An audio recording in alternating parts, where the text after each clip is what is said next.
decide to invade again. Pentagon spokesman John Kirby, there is a possible sign of de-escalation. Fox's Simon Owen details it live.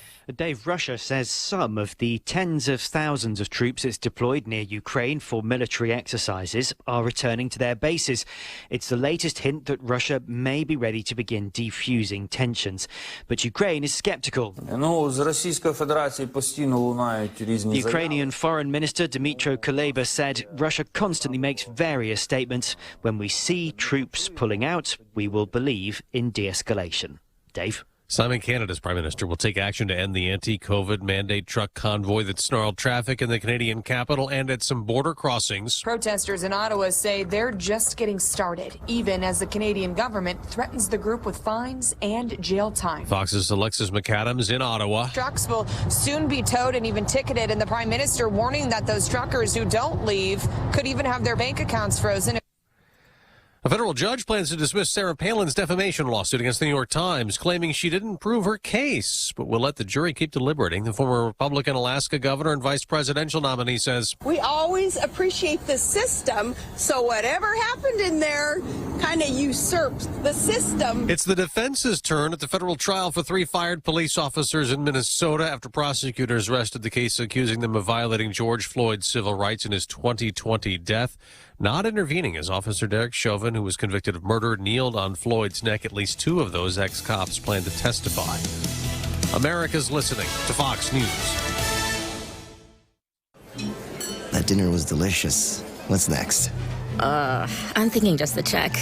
Do you frequently have gas, bloating, diarrhea, stomach pain, or loose oily stools after eating? One or more of these symptoms could be a sign of exocrine pancreatic insufficiency, or EPI, and it may be time to talk to your doctor. If you have EPI, Creon may be right for you. Creon, pancrelipase, is an oral prescription medication that treats EPI. Creon replaces enzymes you may be missing to help you break down food properly. Creon may increase your chance of fibrosing colonopathy, a rare bowel disorder. Do not chew capsules or contents as this may cause mouth irritation. Tell your doctor if you have unusual or severe stomach pain, bloating, trouble passing stool, nausea, vomiting, diarrhea, worsening of painful swollen joints, or allergic reactions. Other side effects may include changes in blood sugars, gas, dizziness, or sore throat and cough. These are not all the side effects of Creon. Talk to your doctor about Creon, the #1 prescribed EPI treatment, and visit gocreon.com. That's GOCREON.com, or call 1-800-633-9110. And now, award-winning news coverage with Brian Hauswirth on 93.9 The Eagle and 93.9theeagle.com. 93.9 The Eagle News Time with Robinson's Cleaners. Robinson saves you time. It is 6:03. Right now, we do have chilly conditions here in mid-Missouri. We're below the freezing mark, but it's going to be a beautiful day today. It's going to be sunny. Our high around 63 degrees. Cloudy skies tonight with the overnight low around 50. Tomorrow, rain likely in the afternoon. Another warm day on Wednesday with a high of 63. Then that cold front will come in, and there is a chance of some snow and a light glaze of ice as well. More on that in just a moment. Good morning, everyone. Here are some of the stories that we are working on for you. At this hour, we'll begin with Jefferson City Public Schools. Some students at JCPS will be going to new schools next year. Last night, the Jefferson City School Board approved boundary adjustments for the next school year. Under the scenario that was approved, a total of 536 students in the district will be moved around.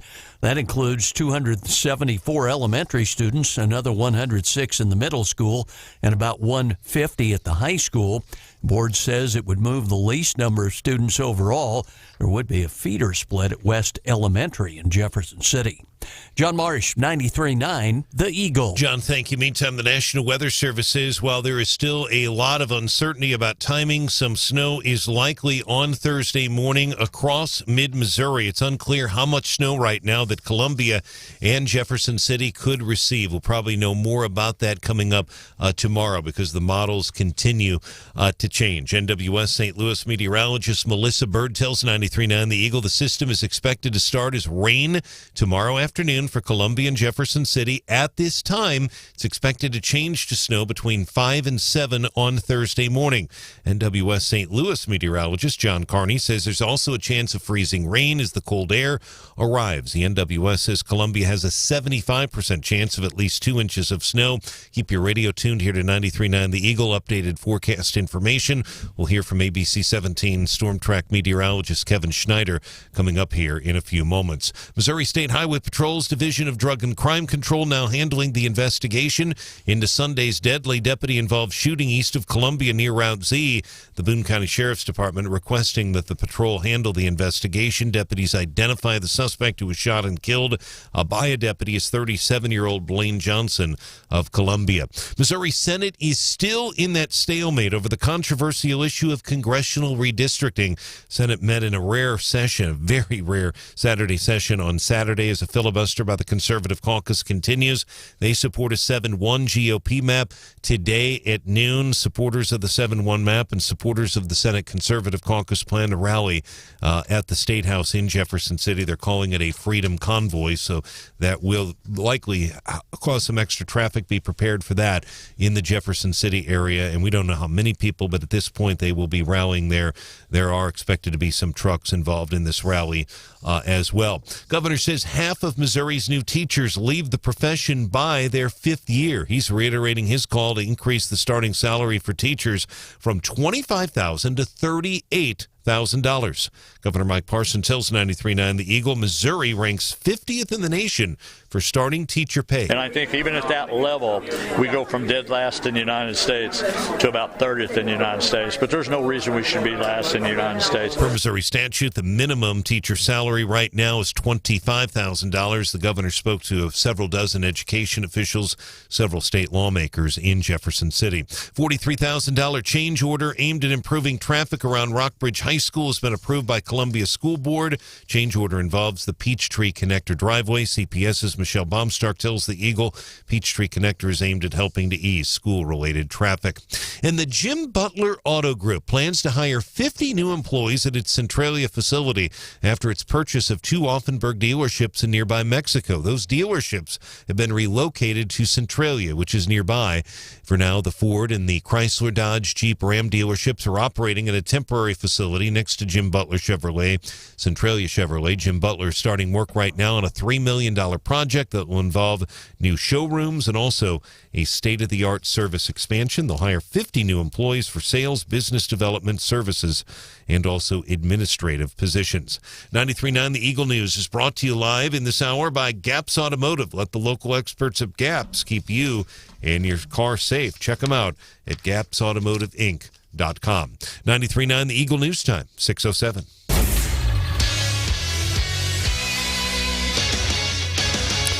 In sports, number 23 Arkansas, very impressive team this year in the SEC. They're heading to Mizzou Arena in Columbia to take on the Mizzou Tiger men's basketball team tonight. Tip-off set for 8 p.m. Our pregame coverage from the Central Bank Tiger Radio Network will start at 7:30. Zimmer affiliate KCMQ, FM 96.7. Mike Kelly, Chris Cervino on that call. Mizzou coming off of Saturday's win against Ole Miss. You'll hear that game tonight. Sports is brought to you by Tiger Towing. When you can't get going, call Tiger Towing, 573-449-3754. TigerTowing.com. 93.9 The Eagle News Time, 6:08. Eagle Eye Traffic. And our traffic check is brought to you by MidmoHires.com. Local companies are looking for local people. MidmoHires.com to find a job or post your job opening today. Roads right now are pretty quiet in mid-Missouri, so be prepared for pretty much for Thursday. That's what the National Weather Service is really recommending right now. And again, very early to tell in terms of projections right now. We'll talk to the Weather Service hopefully live here on Wake Up Columbia next hour. But I just spoke to him, and again, very early, outside of the fact that that changeover on Thursday morning is going to happen sometime, they believe, between 5 and 7, and that will certainly cause some traffic issues. Some ice on the ground first, the snow on top of it. If you do have a traffic issue to report, 573-874-9390. More team coverage in less than 30 minutes and breaking news immediately. I'm Brian Hauswirth, 93.9 The Eagle. 93.9 The Eagle. What is happening? Broadcasting live from the Zimmer Radio Group World Headquarters. Great news for the American people. This is Wake Up Columbia with Branden Rathert, featuring Stephanie Bell, news director Brian Hauswirth, and Hannah, the producer. This is why we listen to you. Get ready, pal. And now, here's your host, Branden Rathert. I'll be very clear. 7-1 map. 7-1 map. This is not, we're not playing tiddlywinks here, okay? This ain't beanbags. And again, you don't need to guess where I'm at on this, because Missouri was part of the brief that supported that Alabama case that Tim just referenced, where they said, yeah, it's up to the legislature to do this, and our legislature ought to have a 7-1 map. That is your Attorney General and Senate candidate, Eric Schmidt. Tiddlywinks? Tiddlywinks. What the heck? Beanbags. It's too early in the morning for words like tiddlywinks. Well, I think most people can agree, Brian, that the redistricting map is not playing tiddlywinks, and we're not playing beanbags, that it's more like going into battle. And that was the Attorney General at the Senate Forum at Lincoln Days on Saturday. We know the 4 candidates on the stage, for the most part, supported the 7-1 map. And while the Senate took a brief break, they were out Sunday and Monday. They are back today, I believe, at 10 a.m., and they will pick up, I assume, right where they left off. They will, Stephanie. Great to be with you and appreciate it, and great to be with Hannah as well. I'm going to check on it's not 10. It's a little confusing. It's definitely not 10 a.m. I believe it's 2 this afternoon, okay. And that is very unusual. I'll confirm the time here in just a moment. Brian Hauswirth with the fact check this morning. Well, exactly. I got to check my because I've been dealing with the snows, and it's 2 o'clock today, so we're good on that. But that kind of highlights how rare this is. They never meet on Saturdays. First of all, never in February. It's usually maybe once in May, if they even have to do that. So really what's going to happen down at the Capitol today, the Freedom Convoy is going to be coming in. We don't have a whole lot of details other than what the Conservative Caucus, Stephanie, has posted, but they're telling their supporters, the Freedom Convoy, be prepared to take extra clothes, be prepared to stay several days. They're going to rally at noon, and they will be hearing from a number of state senators on the Conservative Caucus side. And then today at 2, the Senate will gavel in. They're still at a stalemate. So is the Freedom Convoy taking place right outside the Capitol? I mean, or on the Capitol grounds? Do we know where they're congregating? A lot of them are going to be inside the Capitol. They're coming into the rotunda. Yes, they'll be coming into the rotunda. Now, there may be people that are driving around, outside, et cetera. I don't know that, but I certainly looking at their Twitter feed and then hearing from some folks, they will be actually hearing from a number of speakers who are inside. Senator Mike Moon is going to be one of the speakers today. Senator Bill Eigel, Senator Bob Onder.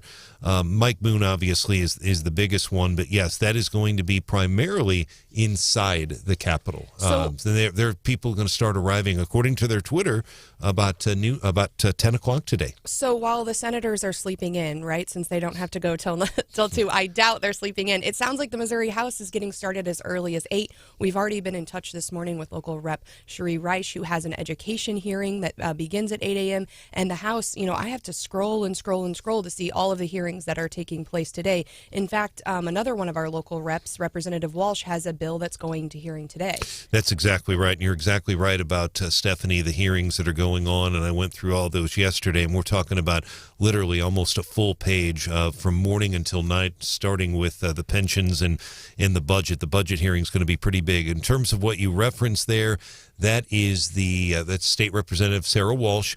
Technically, and you're exactly right, technically there's going to be 2 hearings involving, or 2 issues involving Sarah Walsh in her bills. One is going to be the hearing you're talking about, which is the Born Alive Abortion Survivors Act. So that's the big hearing. There'll be a lot of testimony about that. And then the committee is also scheduled to vote today, Stephanie, on Representative Walsh's bill, essentially to repeal the gas tax. So first things first, they'll do the public hearing. By the way, Chuck Basie, right before her, is going to have a concealed carry permit bill that's going to be heard.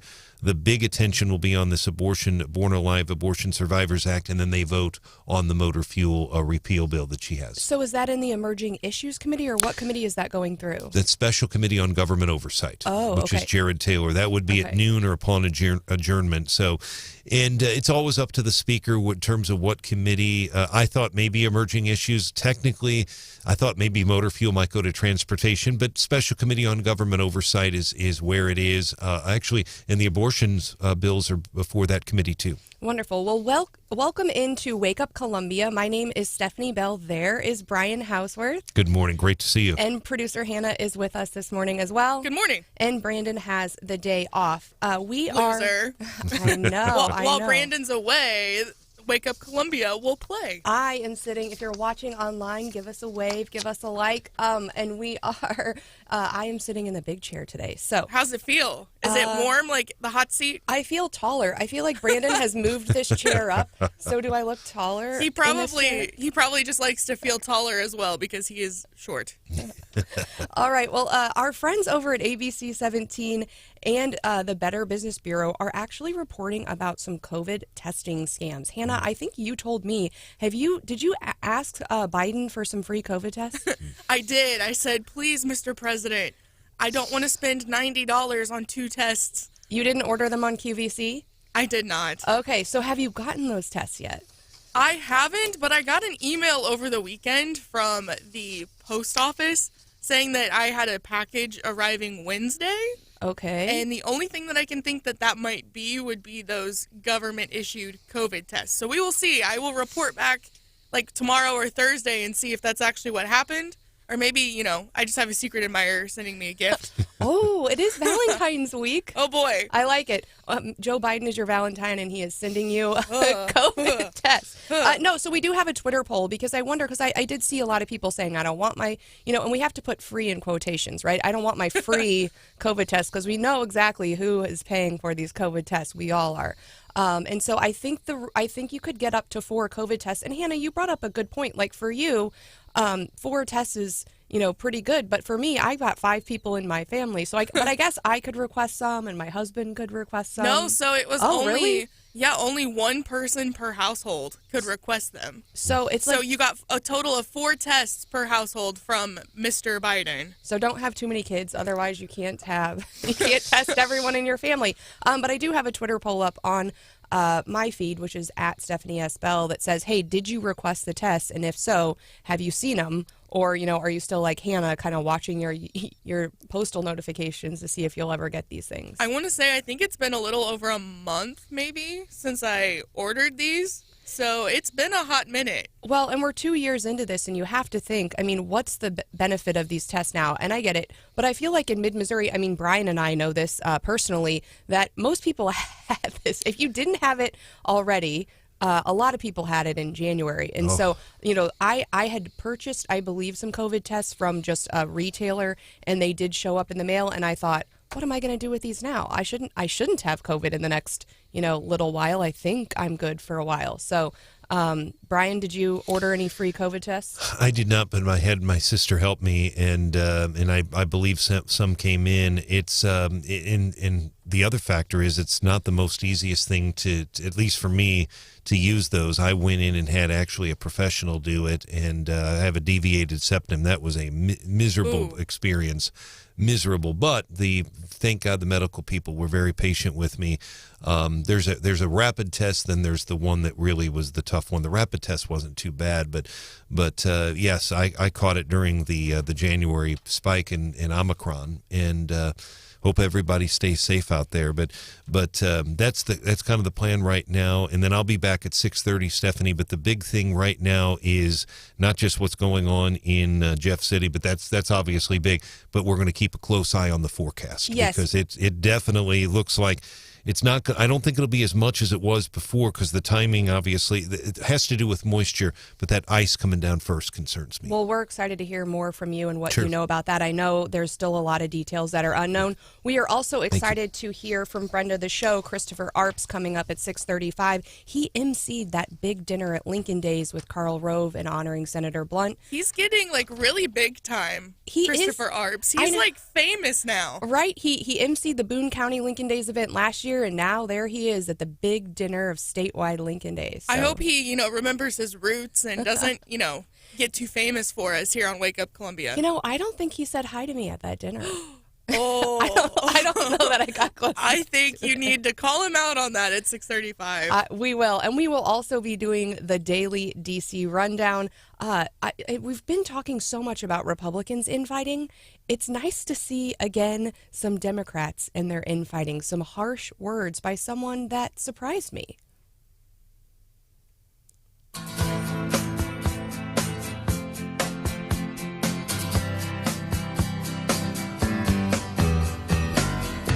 Advised. We've updated our listening guidelines. We have ever-evolving science. After initial exposure to information, check back at a minimum of 5 times throughout the day. We're going to be hearing more informational variants that may occur. 93.9 The Eagle.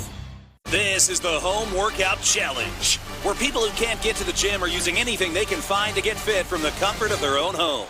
Looks like Lindsay is lifting heavy. She's carrying her 70-inch flat screen up 2 flights of stairs. Ooh! Gonna be hard to watch Netflix now. Paul has been using his closet rack as a pull-up bar, and man down.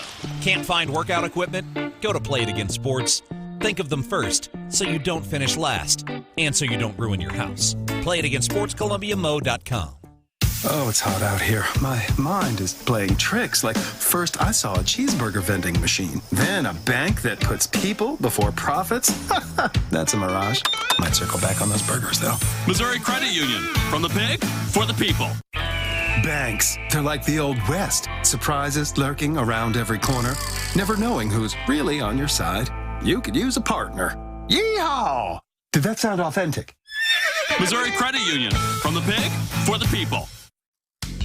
With Steve, all I have to do is call. I tell him the problem, he takes care of it. That's the way I like it. A good player that can put it in the basket. This is Coach Norm Stewart, so you should probably listen to what he has to say about Steve's pest control. Yeah, during my tenure as a coach, I had a lot of ball players that weren't highly recruited, and that's not to take anything away from their talent, because when they got to Missouri, they became the best. They became the best because they worked at it every day. That's what you'll find with Steve. He works at it continuously. That's what Steve does. He's going to give you his best all the time. He'll take care of the bugs, believe me. He does for me in Columbia, and he does for me at the lake. This is Steve with Steve's Pest Control. We're going to solve your pest problems. I guarantee it. Now you got a friend in the pest control business, Steve's Pest Control. Join Mark Patrick's seminars and lose weight through hypnosis for only $49.99. Hypnosis can destroy unwanted cravings, binges, and stress eating. Hypnosis also works for smokers. No matter how many times you've tried to quit, this hypnosis is designed to destroy your desire to smoke without cravings, irritability, and weight gain, or your money back. Both seminars are Tuesday, February 22nd at the Courtyard by Marriott Hotel in Columbia. For more information, go to markpatrickseminars.com. Man, y'all sure do keep the folks at Salter Lawn Service busy, don't you? I'm Branden for Salter Lawn Service. Salter One Call does it all. Let me heap this on there, too. Maybe you like doing your own lawn maintenance. Maybe you like blowing your own snow in the winter. You like doing all that stuff. Did you know Salter Lawn Service does small engine repair and maintenance? Or maybe you got like a riding mower and you like to plow your driveway. Well, who's going to put the plow on? Who's going to, change the oil and all that stuff? You can have the people at Salter Lawn Service do it. Anything with a small engine, garden equipment, chainsaws, go-karts. Yeah, even go-karts. Where are you going to go get your go-kart worked on?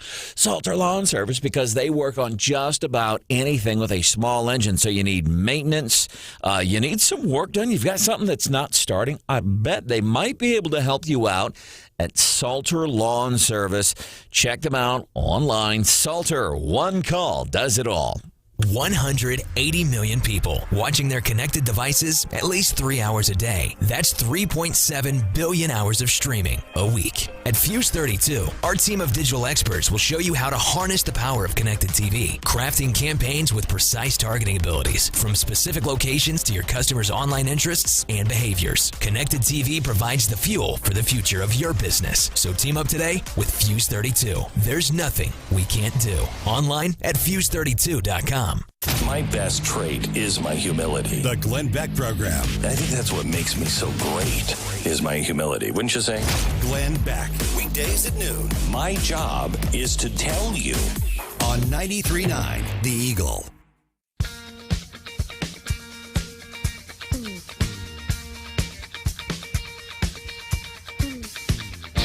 Wake up Columbia with an eye on the world and a focus on you. 93.9 The Eagle.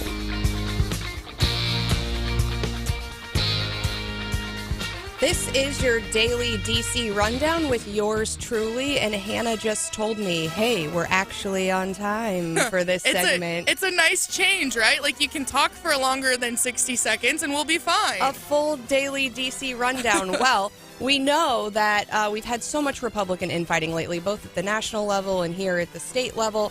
But, typically we like to talk about Democrats and all of their infighting. I guess AOC, and I don't think of AOC really as hitting back on Democrats a lot. She kind of seems like their, champion. And yeah, she's like the poster child, right? Like the golden boy, right? So, but she is I guess she did an interview, and a lengthy interview with the New Yorker, and in that interview, she criticized Biden as unassertive. What? I think that's being generous. As far as slights go, that one is it's pretty easy. I guess she also criticized members of her own party as vulnerable to groupthink, and she said the news media was sensational.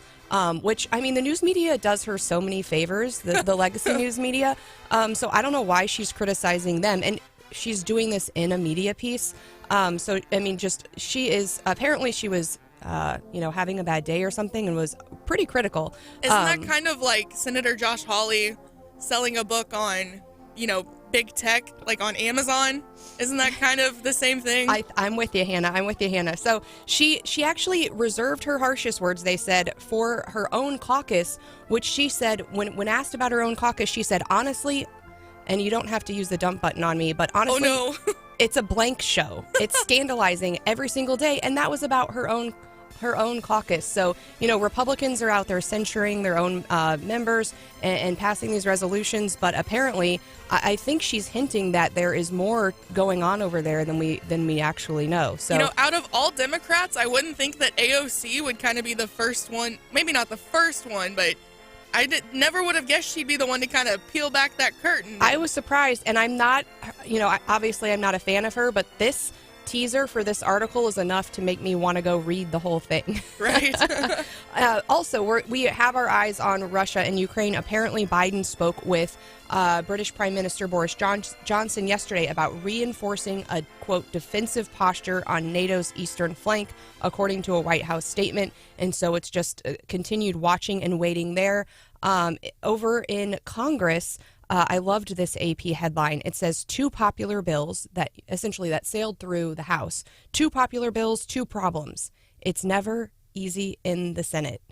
And I thought there are a lot of people driving to Jefferson City this morning that would say, you could say that again. That's timely. How many hours were they in session last week? A lot. It was a record-breaking session, wasn't it? I don't know. That's a Brian Hauswirth question. We'll have to ask him that. Okay, I'll table this question. Okay, if they actually broke the record last week. But much like the state, the federal government, operates similarly, where the Senate is a deliberative body, and some things that sail through the House go over to the Senate and get some criticism. So there are 2 measures in particular that enjoyed bipartisan support in the House. One about the Postal Service's huge debt. A second about the pending government shutdown, about funding the government. And Marsha Blackburn was raising questions with respect to the government shutdown, about government-funded crack pipes. I think rightfully so.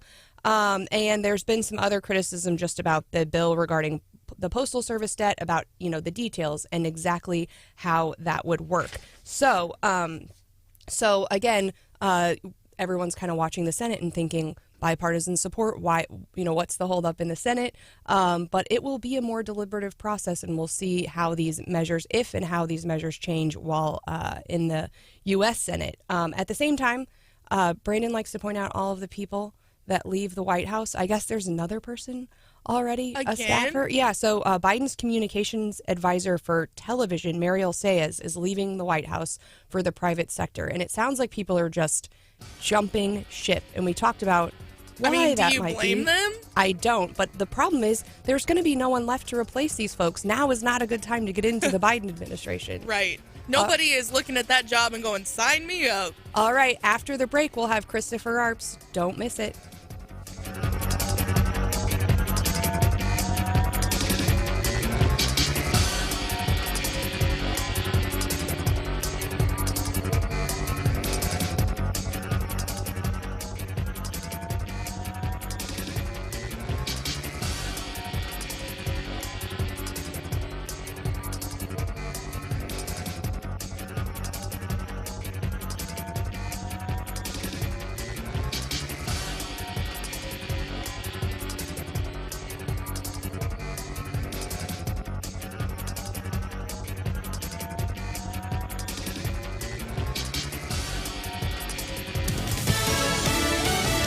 News. I'm Chris Foster. Canadian truckers protesting coronavirus rules and blocking traffic could have their rigs towed, insurance canceled, and bank accounts seized. Prime Minister Justin Trudeau says he understands COVID restrictions have been frustrating. Trudeau says as far as what the Emergencies Act he invoked won't do, we are not limiting people's freedom of speech. He says speaking out against policy is fine. Infringing on the freedoms of others is not.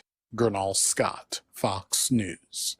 Former President Trump's longtime accountant says the last 10 years of his business's financial records should no longer be considered reliable. In a letter made public, Mazars USA said it reached its conclusions based on revelations from the New York Attorney General's probe into the Trump Organization, its own internal investigation, and information it received. Fox's Carmen Roberts. America's listening to Fox News.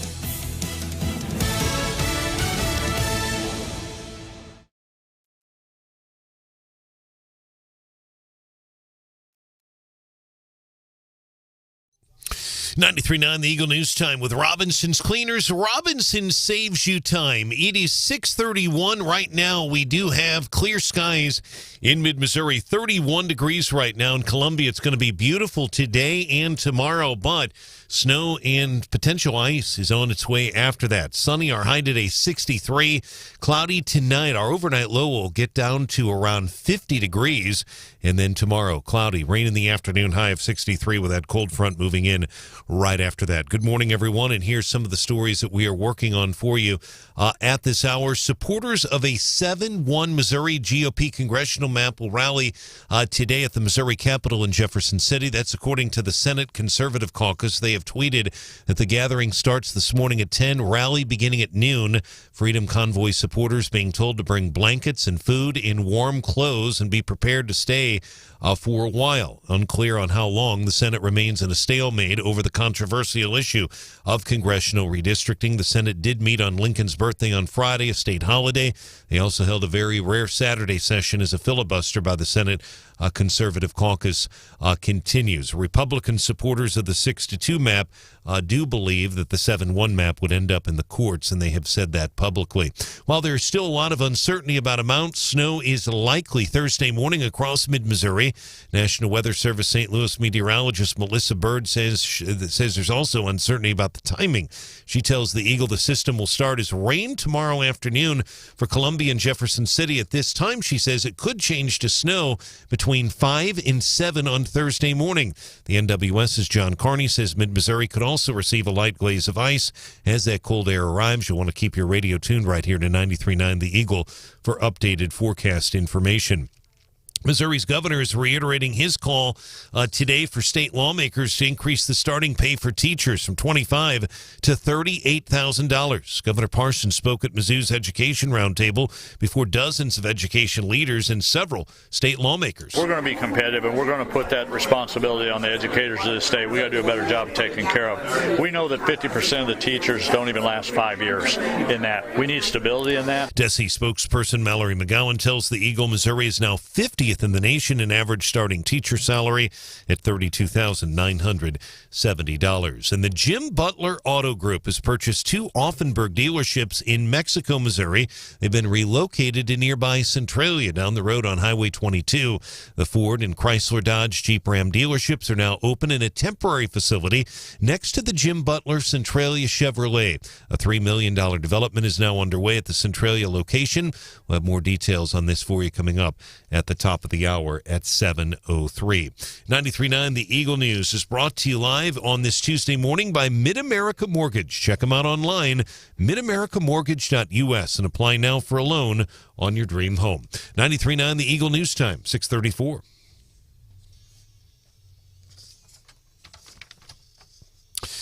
Turning our attention now to sports. One thing, if you watch a lot of basketball, you'll know that number 23, Arkansas, very solid at free throw shooting. They lead the Southeastern Conference in that category. They're ranked number 23 in the land. They'll be in Columbia a little bit later today to take on the Missouri Tiger men's basketball team. Tip-off tonight at Mizzou Arena, 8 p.m. Our pregame coverage from the Central Bank Tiger Radio Network beginning at 7:30 on Zimmer affiliate KCMQ 96.7. FM. Mike Kelly and Chris Trevino having the call tonight. Mizzou coming off that Saturday win against Ole Miss. Catch all the action coming up tonight. It's also going to be on the SEC Network. Tom Hart. You all know Tom. He'll be on the call tonight. He's also going to be in Columbia this evening. Our sports brought to you by Witt Print Shop. Witt Print Shop, where your printed products are so much more than ink and paper. 93.9 The Eagle News Time, 6:35.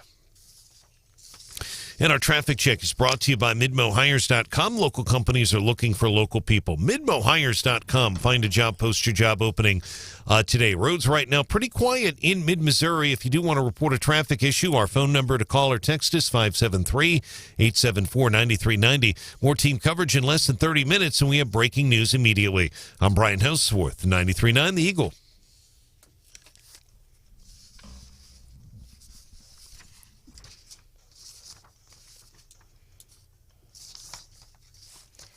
Welcome into Wake Up Columbia. We have been looking forward to this guest all morning. He is a celebrity now, I think. He's super famous, and I hope that he doesn't forget about us when he really takes off. Like I said, he sits in the front of the room, and I'm all the way in the back. And doesn't even talk to you. Can you believe that? He's very busy these days. Chris. Hi, I'm Becky Arps, and I am so excited that you get to experience a bit of the thoughts I hear every single day. Enjoy. Chris. CHRIS.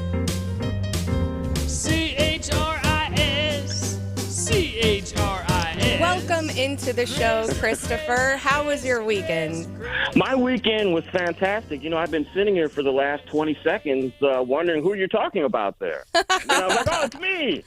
You know, you do Boone County Lincoln Days, and now you're promoted to statewide Lincoln Days. Congratulations. It must have been, it was such an honor, I'm sure, for you and for I know your wife was in attendance, and it was fun. We had some of other radio folks in the room, and I know it was exciting to see you up there on the big stage. Well, Stephanie, if you remember, my introduction was I was the wife of Becky Arps. So, Right. I was... What happened there? For those of us that weren't there, fill us in, Chris. That's how I was introduced. Renee Artman, the St. Louis County chair, she was in charge of the dinner this year. And she's also a good friend of me and Becky, so it was kind of tongue-in-cheek. But that's how I was introduced as the MC of the night. I was the husband of Becky Arps, so I was very honored by that. Maybe that's how we should introduce you on Wake Up Columbia from now on. I love it. I love it. Let's not push it. So you have your own radio show there in St. Louis, and you actually did the show live on Friday. Oh, yeah. Tell me more about how that went. Yeah, we were very fortunate to be able to broadcast the show live Friday from Lincoln Days, to be the opening day of it when people were there registering and everything. It was great to see all of the folks that listened to the show. Well, News Talk, we broadcasted from the GOP headquarters a few weeks before that. The week prior, we were going to broadcast from Representative Paul Curtman's Defense of Liberty dinner, which was going to have Donald Trump Jr. as a guest, but unfortunately the snowstorms and all that came, and it was canceled. So News Talk STL, we are trying to be the new conservative station here in St. Louis. Wonderful. Well, tell me about Friday night at Lincoln Days. Was there anyone that you expected to see at Lincoln Days that was turned up missing? And was there anyone you saw kind of wandering around that you thought, I didn't expect to see them here? Well, I tell you, I was kind of surprised because, Lincoln Days is the big conservative convention. Everyone is there, all of the activists, all of the politicians, all of the big shots. And because we have this map controversy, congressional map controversy going on in the state Senate, that the state senators, a lot of them were not, well, they weren't, all of them were not there at Lincoln Days. So that was something that was kind of unusual. Usually all of the elected officials are there, and not having all the senators there was kind of weird. Christopher, I have a question, and you've got your finger on the pulse because you're in touch with all the activists around the state. But in terms of, is we talked to you live on air, it's February 15th. Filing for those congressional seats, as you know, begins basically a week from today in Jefferson City, and there's no end in sight. So it appears there's still a stalemate right now. Is there an end in sight? I mean, filing starts next Tuesday. In some of these folks that want to file for Congress at this point, they don't know what seat they're going to be in, potentially. Exactly. Don, we had Senator Bill Eigel was on our show last week, and I posed that very question to him. I said, look, you've got about a week left before the filing begins. Do you see a conclusion to this matter? And Senator Bill Eigel said at the time that he did. He made a little news on the show, I think. So he is saying, and I'm sure he has a lot of other senators in the conservative caucus saying the same thing, that they're saying that there should be a conclusion to this before filing. Wow, that's something I don't think I've heard. I've not heard that. Wow, that's pretty big. It surprised me. Interesting. Well, so tell me more about Friday night at the big dinner. You were up with all of the important guests, and the dinner was honoring Senator Blunt, and also in attendance for the keynote was Karl Rove. What were folks up, in the front of the room talking about? People were really excited because Karl Rove, a lot of people think he's a rhino and all of that. But regardless of that, the man has a very keen political mind. And he was pretty much responsible for George Bush winning election and re-election. And I think the buzz that he stirred was, he carries around his famous whiteboard, and he didn't have that with him that night. But he was just giving us all kinds of facts and figures showing that this should be a really, really good year for Republicans. We should take over the House and Senate. But he has said what many have said, that we can't just rest on our laurels, that Joe Biden and the Democrats are terrible. We've got to have an agenda and a program to show what we're going to do when we're in office. And so he just got the crowd just really motivated and inspired by that talk, by those words. I think you're right. I really did enjoy his speech, and particularly enjoyed his comments about Senator Blunt. So that night was following this U.S. Senate forum, not a debate, but a forum, and following the endorsement of Vicky Hartzler by Josh Hawley. What were you hearing about how the forum went and about the impact of that endorsement? Well, I got to tell you, my partner, Tim Jones, former Speaker of the House, my radio partner in St. Louis, he was the moderator, and he did a great job. And it was kind of funny. He didn't know at the start of the debate that Josh Hawley had endorsed Vicky Hartzler. He didn't hear that at all. I think the endorsement by Josh Hawley is huge. The two front runners, the two Erics, are from St. Louis. And as you know, Stephanie, a lot of out-of-state voters don't like voting for St. Louisans. Vicky Hartzler is also a female. So that gives her a lane of not being from St. Louis and being a female. And Josh Hawley is very popular in the state and is known as being very conservative, bolsters some of her conservative bona fides. So I think Vicky Hartzler is a dark horse and is going to make a run here in the coming weeks and months, and it should be someone we should look at her. And what should we read into the fact that Eric Greitens was, missing from the weekend?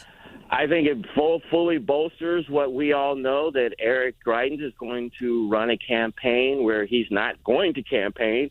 He's going to campaign on TV and radio and with surrogates. Very interesting campaign strategy. It'll be interesting to see if it works.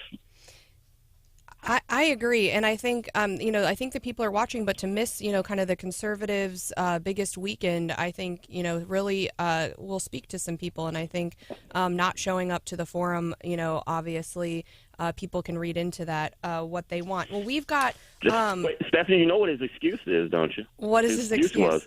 His excuse was because Karl Rove was there. Oh. That's why he boycotted it, because the former President Trump called Karl Rove a fool recently. So that's why he boycotted it. Well, and that's interesting given that the other four candidates who did decide to show up, all are vying for, and I think all mentioned Trump and how close they were to Trump. Mark McCloskey was on Trump's bus during the campaign cycle, and and we've heard from the other candidates, I think too, how how they worked with Trump or how they've spoken to Trump, and I think everyone's still, even with the Hawley endorsement, I think everyone's still vying for and hoping for a Trump endorsement in that race. Do you think the Hawley endorsement has any effect on whether or not Trump decides to endorse in that race?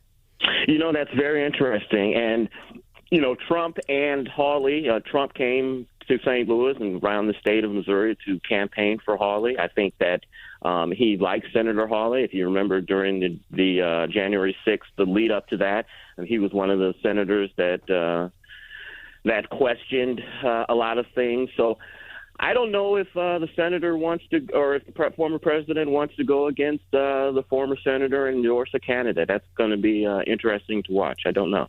Yeah, well, if you can hang on with us for just a few more minutes, do you have some more time? Let's do it. Okay, let's do it. Well, also, I want to let people know at 7:09, we are going to have Representative Reisch coming up as well.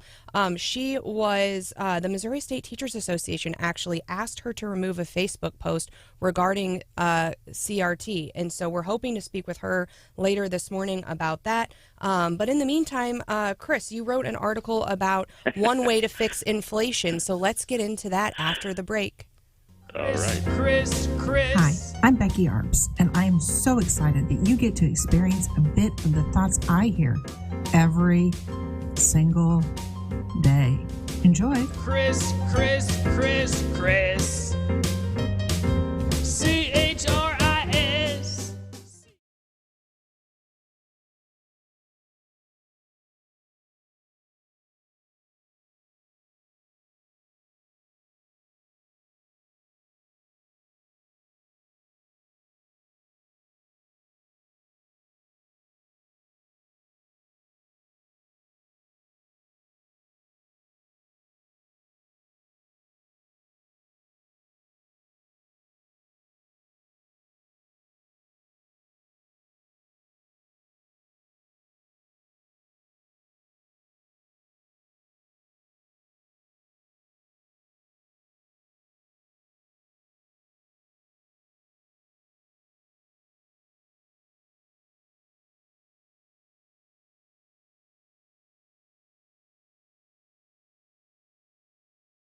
Catch Wake Up Columbia on demand anytime, all the time at 9390eagle.com.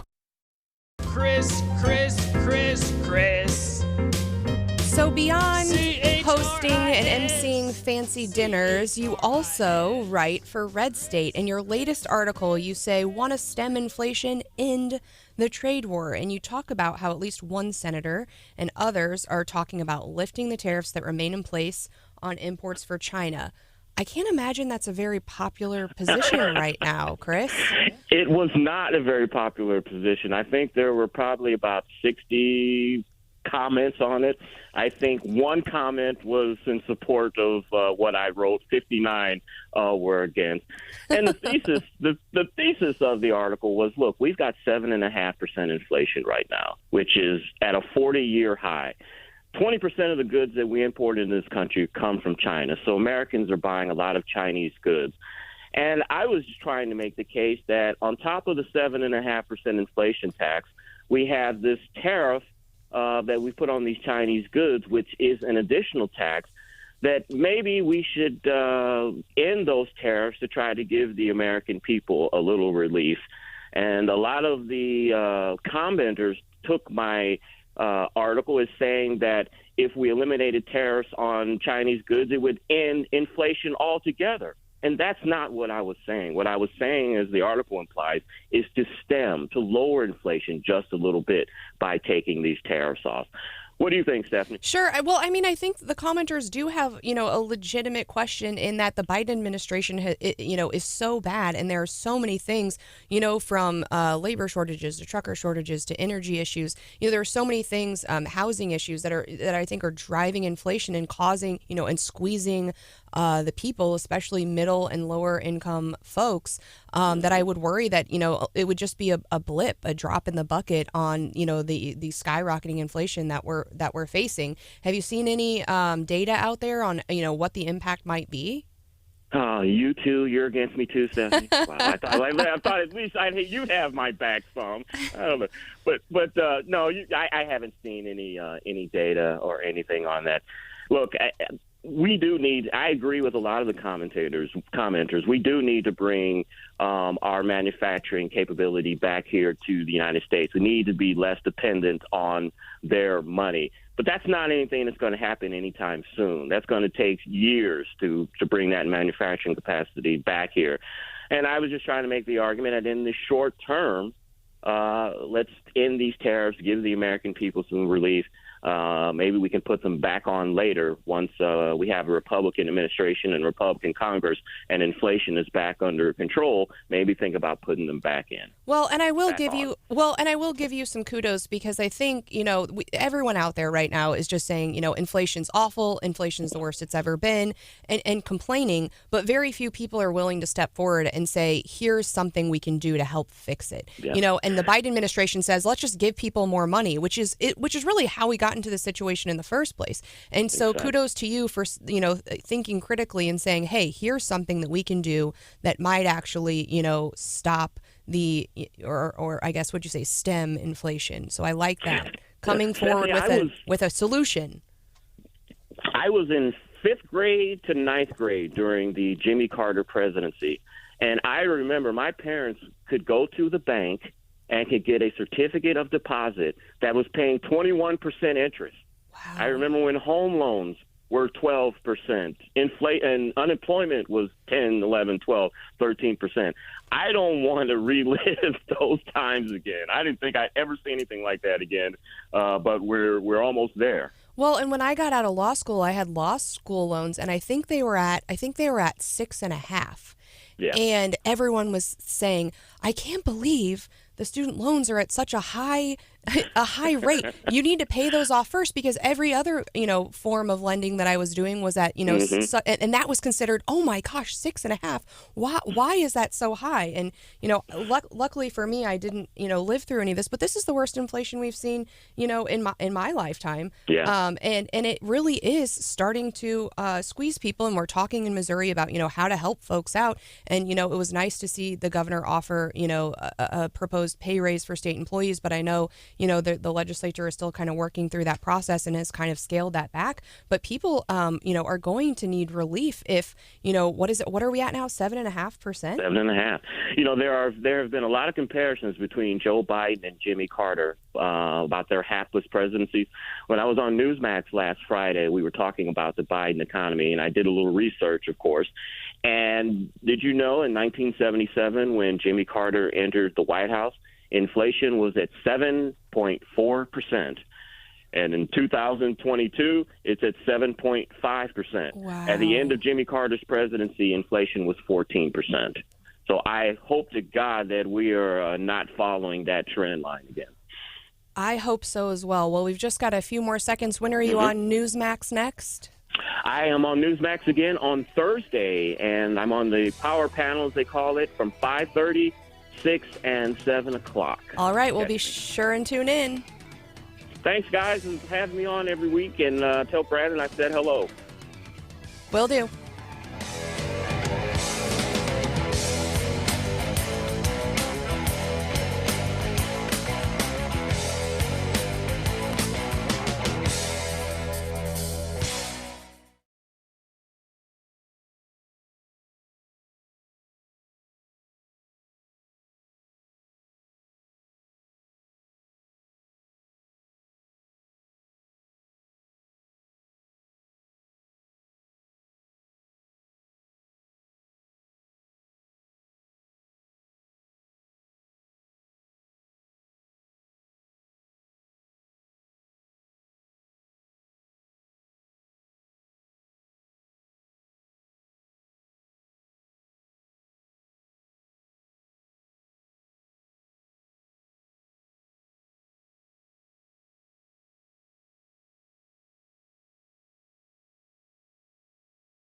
A sign of Russian de-escalation?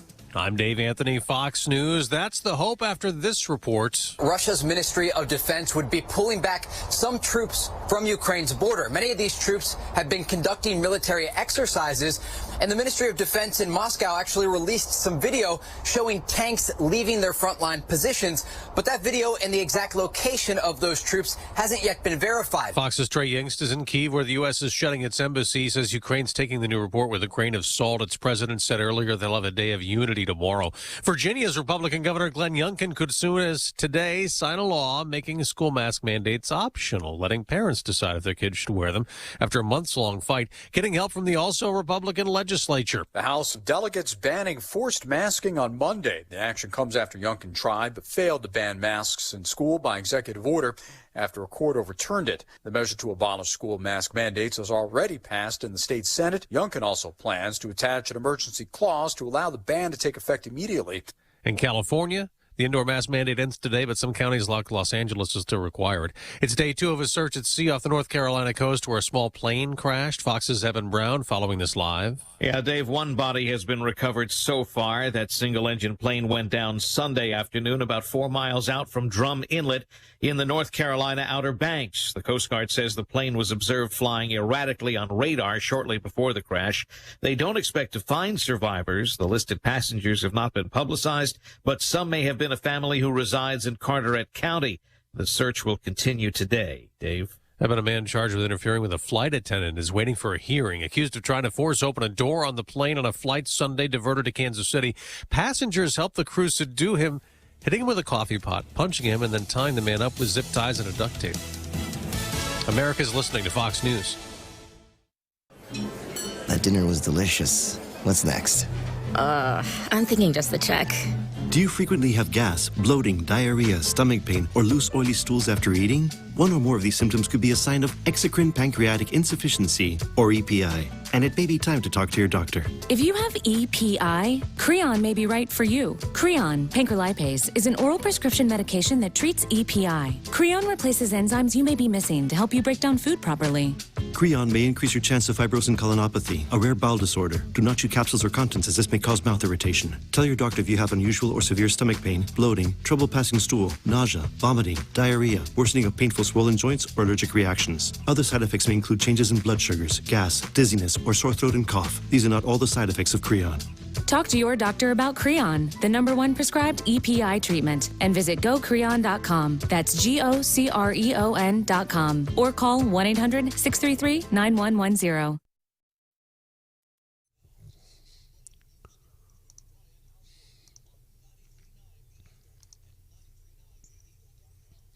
93.9 The Eagle News Time with Robinson's Cleaners. Robinson saves you time. 87:03.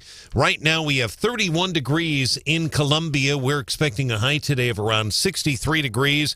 We're pretty much going to have a beautiful day today. The sun about ready to rise here any moment now in the next few minutes. Again, 63 our high.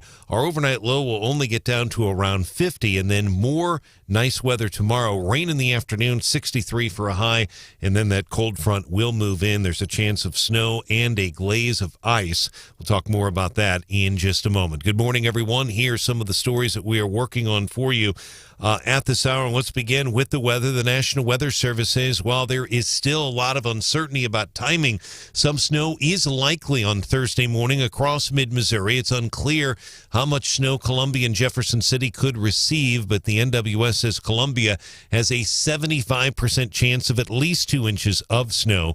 NWS St. Louis meteorologist Melissa Bird tells the Eagle the system is expected to start as rain tomorrow afternoon for Columbia and Jefferson City. At this time, it could change to snow between 5 and 7 on Thursday morning. John Carney of the National Weather Service in St. Louis says there's also a chance of freezing rain as that cold air arrives first. So a chance of that glaze of ice with the snow on top of it.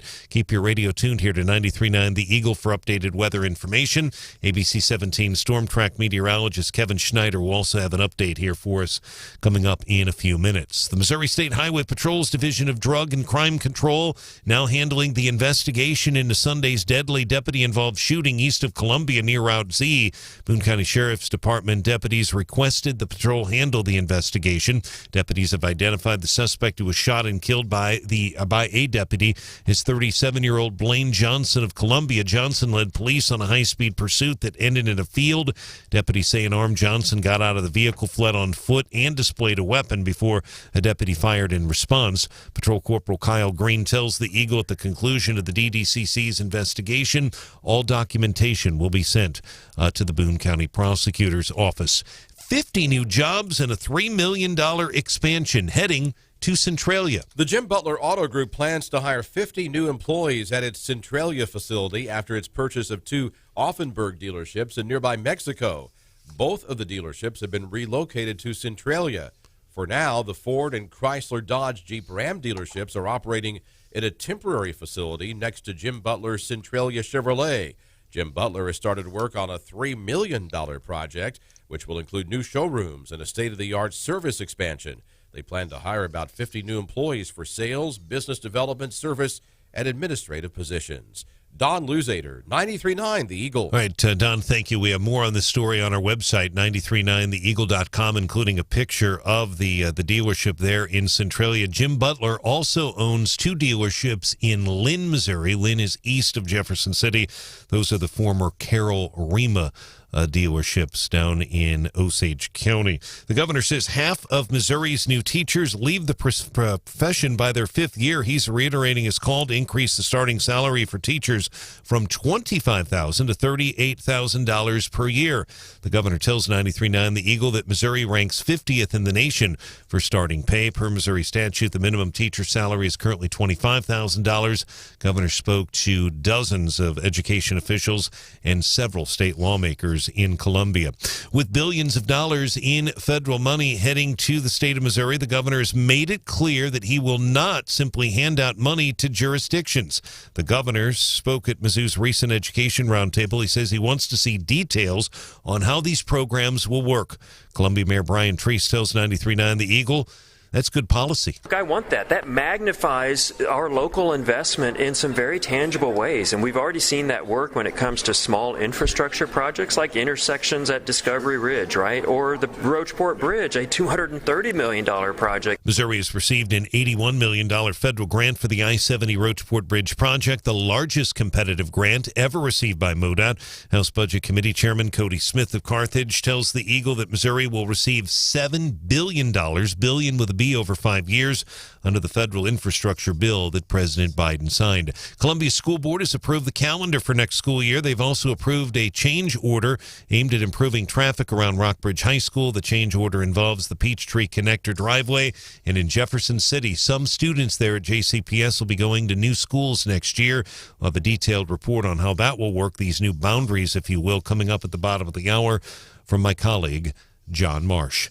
93.9 The Eagle News is brought to you this morning by the folks at the Candy Factory. They're in downtown Columbia. Any time of year is a good time for tasty treats and delicious handmade chocolates, candies. The Candy Factory, downtown Columbia.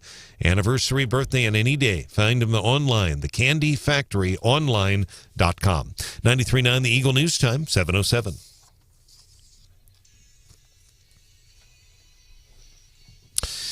In sports, Mizzou men's basketball team playing a late game tonight at Mizzou Arena. The tip-off is set for 8 p.m. Pregame coverage from the Central Bank Tiger Radio Network, 7:30 on Zimmer affiliate KCMQ, FM 96.7. Mike Kelly and Chris Trevino will have the call. The opponent tonight, the Hogs from Fayetteville, number 23, Arkansas, coming to Columbia tonight. Mizzou coming off that win Saturday against Ole Miss. Again, the Razorbacks coming to town, 8 p.m. the tip tonight on TV, the SEC Network.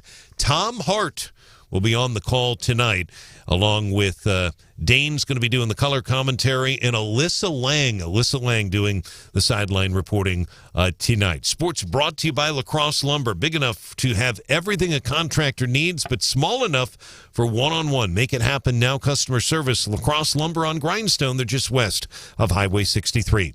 93.9 The Eagle News Time, 7:09.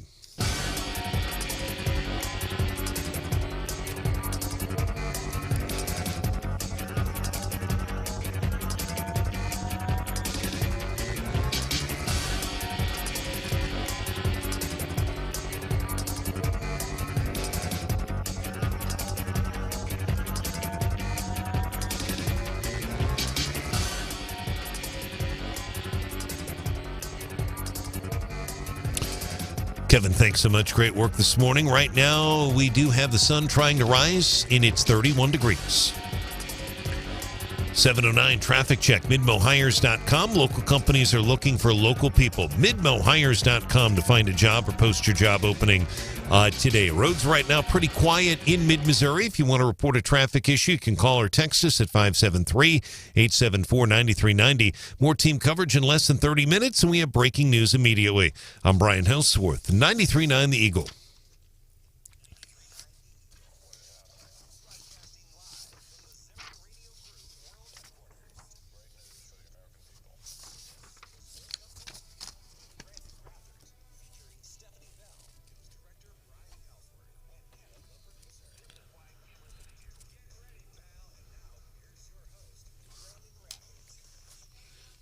This board has overseen the worst example of education leadership in the history of this country. That is not hyperbole. You have lost the trust of this county, all of you, especially you, Ziegler, and you've been the laughingstock of the country when it comes to school boards. I told you this wasn't about an election, and we're still here. I said we'd see you in court. As of 3:30 today, we are now in court. Thank you. So, school boards, we have been seeing so much on education, and if the Missouri Senate ever moves on, I'm hoping we see some education issues in the State House this year. I know we have, with Representative Reisch, we're going to welcome her to the show. Now, I'm used to you stirring up some controversy on Twitter, but, and perhaps in a hearing or two that we heard about a couple weeks ago, but now apparently you've been stirring up some controversy on Facebook regarding CRT? Well, first, I don't have Twitter anymore. I can thank Mike Campbell for that in a federal court decision, but I just, like to bring out facts. And the fact is, this all started a couple of weeks ago in a House Education Committee that I sit on that is chaired by Rep Chuck Basie. And when a lobbyist is telling us that people are leaving rural schools and coming to the bigger city schools, I said, no. I said, not in my district. I have 3 rural schools, and then I have Columbia. And when I tried to explain the reasoning that I said Columbia sucks, he got up and walked out. And I can tell you in my 6 years as a state rep, I am shocked and appalled at the things I see and hear and know out of Columbia Public Schools.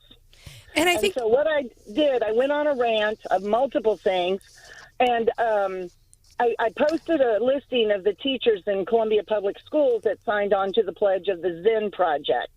And I put a disclaimer, I wasn't doxing them. This is a public out on the internet, and it was also posted on Columbia Facebook pages way back in June or July of last year. So what is the Zen Project? I couldn't tell you. I wasn't too familiar with it until it was brought to my attention about this pledge. And so last week I got an email from the Missouri State Teachers Association, which is based in Columbia, and one of the names on the list just happens to be the Columbia Public School representative for MSTA.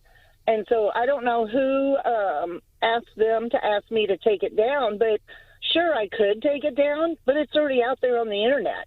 Anybody can find it. They're the ones that pledged it. They're directing their anger at me when it's something they did.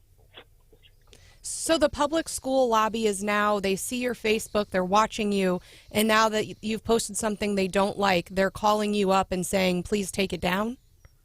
Yes, and so I replied back on Facebook, and I talked to a very nice gentleman at MSTA office, and I said, well, I will think about it, but maybe they need to walk it back if they're willing and able and really believe that maybe they made a mistake and need to go unsign their pledge or come out and publicly on the internet and Facebook and do a media release that, well, we changed our minds. We're not going to teach CTR, even if it's against Missouri law or even if it's against Columbia school policy, which is what they're doing. Fair point. Well, I think you're headed into an education committee meeting this morning over at the Capitol. Can you tell us more about what you expect there this morning? So we start at 8. I'm already driving to work. I had to pull over because I want to be safe and not talk and drive at the same time. We appreciate that. We are hearing so many different bills this year. Rep Basie, like school board recalls or everything from do we want to move school board elections to November, banning critical race theory, et cetera, et cetera, et cetera. I'm telling you, I've never seen such a hot mess than these schools. And I was unable to attend Columbia Public Schools school board meeting last night, but Dr. Yearwood reached out, wanted to meet with me and Representative Chuck Basie at his day, his time, his place, and he's canceled on us twice. And so I'm like, that's weird because he wants to see us, but then changes his mind. So I don't know, but I can tell you I hear from parents, And I am seeing people flock out of Columbia. I would like to see the statistics on how many people have enrolled in public and parochial schools, how many people are now homeschooling, and what are the numbers in adjoining Boone County schools that people have transferred out of Columbia. Yeah, I know the numbers at Southern Boone feel like they just keep going up and up. I'd be interested to see that data as well. I think Brian has a question. Yeah, two quick things, Representative Reisch. One about this education hearing, but I want to go back very quickly. You said Dr. Yearwood reached out, wanted to meet with you and Chairman Basie about what, though? What did he want to talk about? I'm not sure specifically. We were at a Columbia Chamber of Commerce meeting about a month ago, and he had just said, hey, I'd like to meet with you guys. And we're like, sure. You know, we're in the Capitol Monday through Thursday, so a Friday works good for us. And so he reached out to both of us, set the day, the time, and the place. And now, granted, it was the week of the blizzard, and so Chuck and I were at the Aslan building at the appointed time, at the appointed day, and he didn't have the courtesy to email us, call us, or text us that he wasn't going to show up. And so Chuck Basie had his number and said, okay, we're here. And he said, oh, well, I'm from Texas. I don't do snow. So then we were supposed to meet last Friday, and he canceled that one also. So I think Rep Basie's meeting with him the end of February, but I had a conflict, so I'm scheduled to meet with him March 11th, which is, wow,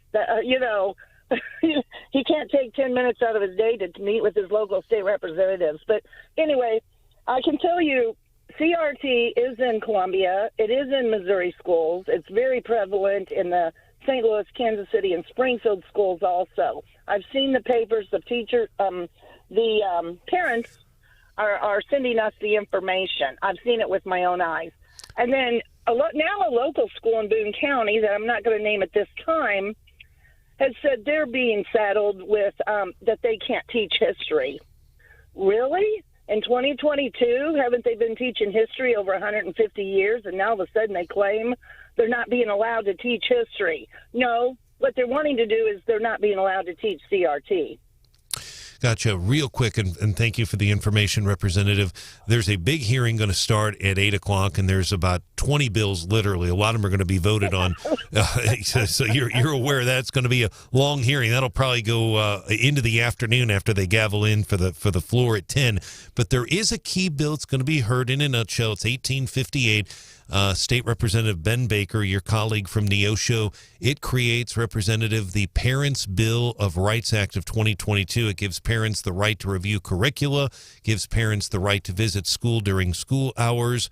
It also gives the right to have sufficient transparency regarding school boards. Now, critics say we already have this in the state of Missouri, that parents already have rights. A, your response to the bill, and B, how do you respond to the critics that say this is unneeded? So, number one, I support his bill, and I will be voting yes. But I call BS on those critics, and I'll tell you why. There's a former state rep from St. Charles named Kurt Barr. He was a senior when I came in as a freshman, and he carried a parental bill of rights. And he came to me and he said, Cheri, I'm going to term out, and I need somebody to carry this bill. I filed a parents' bill of rights 3 years straight, and I couldn't even get it sent to a committee for a hearing. So now all of a sudden, you're hearing nothing but there's multiple bills on parental rights. Yes. And I'm telling you, I'm hearing from parents they can't even go into their kids' schools. And when my children were in school, I'd go have lunch with them. We would have holiday parties of every type. And a parent was allowed and encouraged to come in to the schools. Now they're not. Thank you so much for joining us, Representative Reisch. We know you have a long day ahead of you. Any insights as to what might be going on over at the Senate today? Yeah, so it's the usual convoluted meltdown. I always like to say we get so much done in the House and work our butts off to go die over in the Senate. So, yeah, it's going to be another one of those years, I guess. We're not going to get anything done. But I'll tell you one thing. let's go, Branden. Get your butt back to work. We miss you. We do miss him. Thank you so much for joining us. I'm sure we'll be speaking soon. You are listening to 93.9 The Eagle. My name is Stephanie Bell. You can find me on Twitter at Stephanie S. Bell. You can't find Representative Reisch. But we will be coming up soon with What's Hot with Hannah today.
Branden, Rathert, and Wake Up Columbia. Drinking upstream from the herd. 93.9 The Eagle.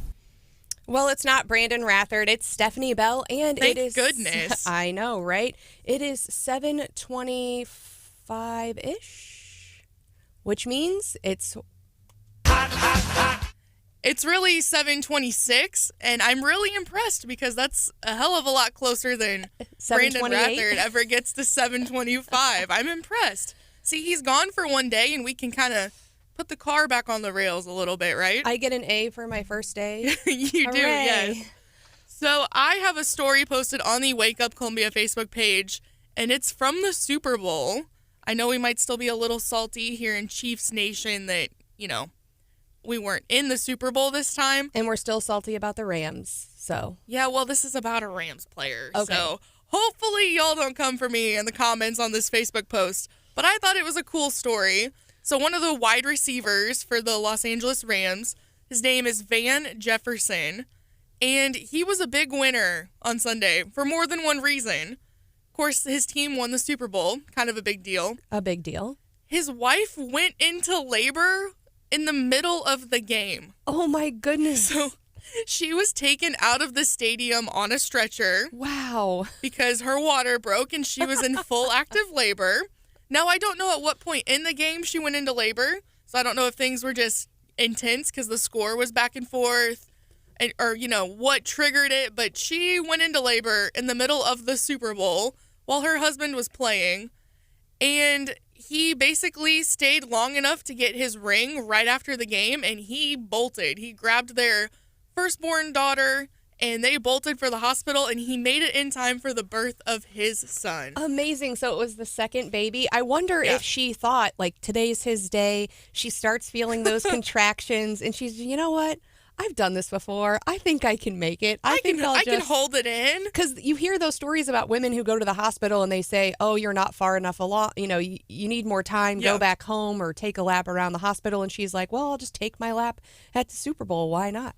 And I'm sure she didn't want to miss out on the opportunity either. Well, I'm glad he was able to make it to the actual birth. But even if he didn't, I mean, it's a pretty good excuse. Yeah, but... there's a picture on the Wake Up Columbia Facebook page, and you can tell he's a proud dad. Oh, that is so sweet. Well, we've got some more fun guests coming up. First, you're not going to want to miss it. At 7:36, we have the National Weather Service on. There is some winter weather in the forecast. In particular, I'm interested, what's the timing? How am I going to be impacted? What's the over and under on whether or not my kids will have school on Thursday? I don't know that Brian Hauswirth will have that prediction, but we will have some more information on that weather.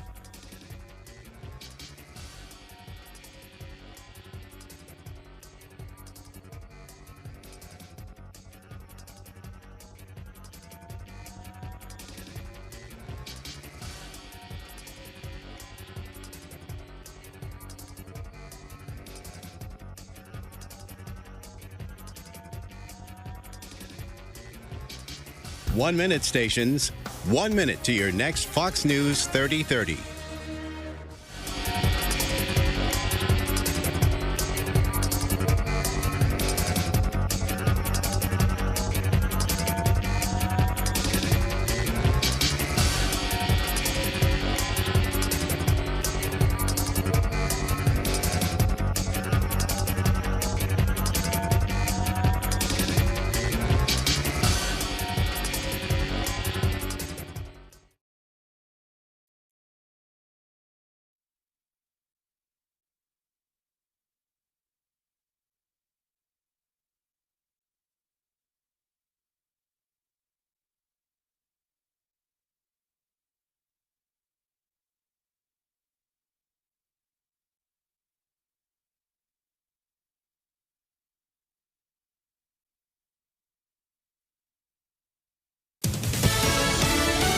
Fox News, I'm Chris Foster. Some Russian troops near Ukraine's border are being sent back to their bases, according to Russia's defense ministry. It's the latest hint Russia may be ready to begin defusing tensions in the region, but Ukraine is skeptical.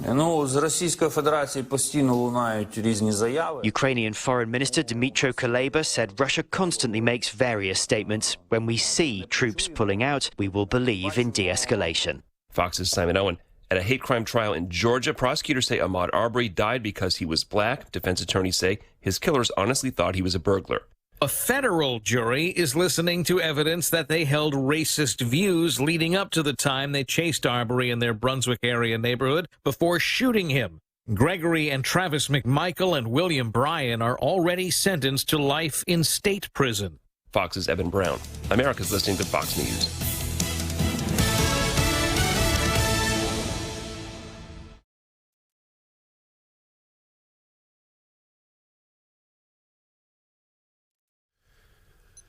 .93.9 The Eagle News Time with Robinson's Cleaners. Robinson saves you time. It is 7:31:32 right now in Columbia. Our high today will be around 63.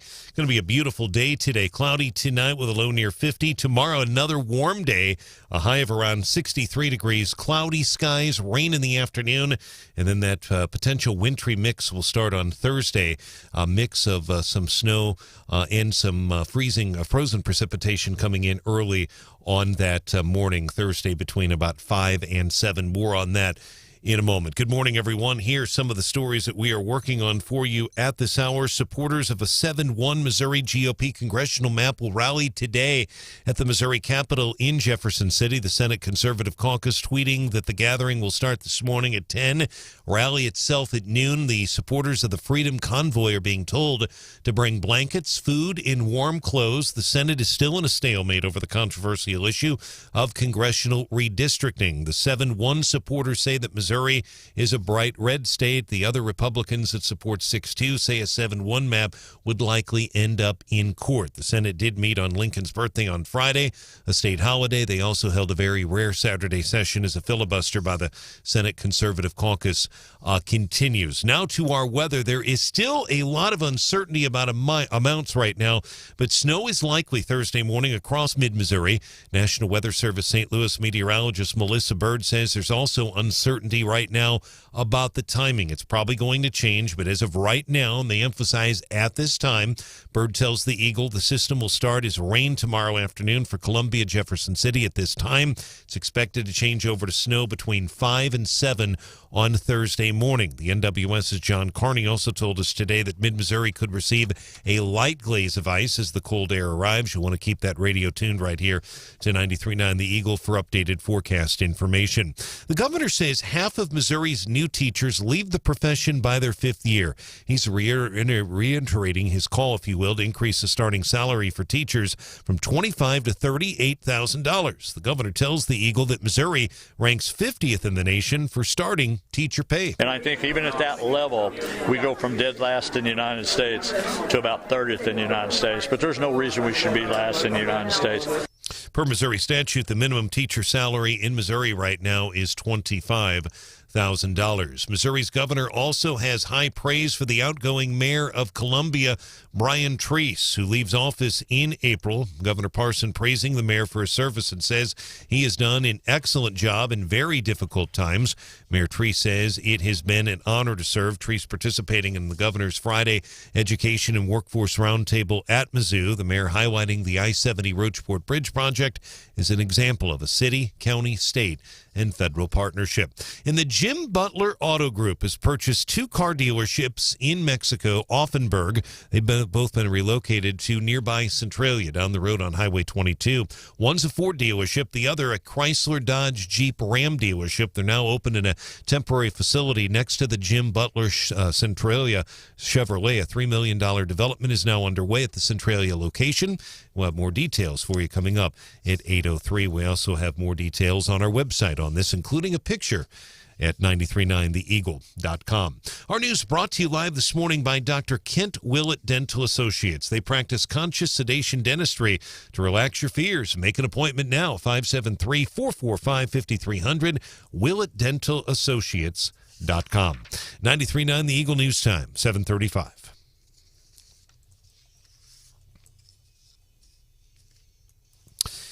In sports, the Arkansas Razorbacks coming to Columbia tonight to take on Mizzou. The Mizzou men's basketball team will be hosting that game tonight in Columbia. 8 o'clock the tip tonight. And, of course, you can catch all the action on our Zimmer affiliate from the Central Bank Tiger Radio Network, KCMQ FM 96.7, 7:30 the pregame. Mike Kelly, Chris Trevino on the call tonight. Mizzou coming off Saturday's win against Ole Miss. Television coverage on the SEC Network with Tom Hart on the call. 93.9 The Eagle News Time, 7:35. And our traffic check is with MidmoHires.com. Local companies are looking for local people. MidmoHires.com to find a job. Post your job opening today. Roads have been pretty quiet in mid-Missouri. We always like to see that. Again, this is going to be a little interesting the next couple of days. We're going to be in the 60s the next 2 days, and then we're going to have this big cold front moving through. Snow, possibly some glaze of ice as well. The Wabash station will be opening up tomorrow night and Thursday because the temperatures will be frigid. You would not know that today because our high today is going to reach 63 degrees. More team coverage in less than 30 minutes. Breaking news immediately. I'm Brian Hauswirth, 93.9 The Eagle. Snowflake, snowflake, little snowflake, little snowflake falling from the sky.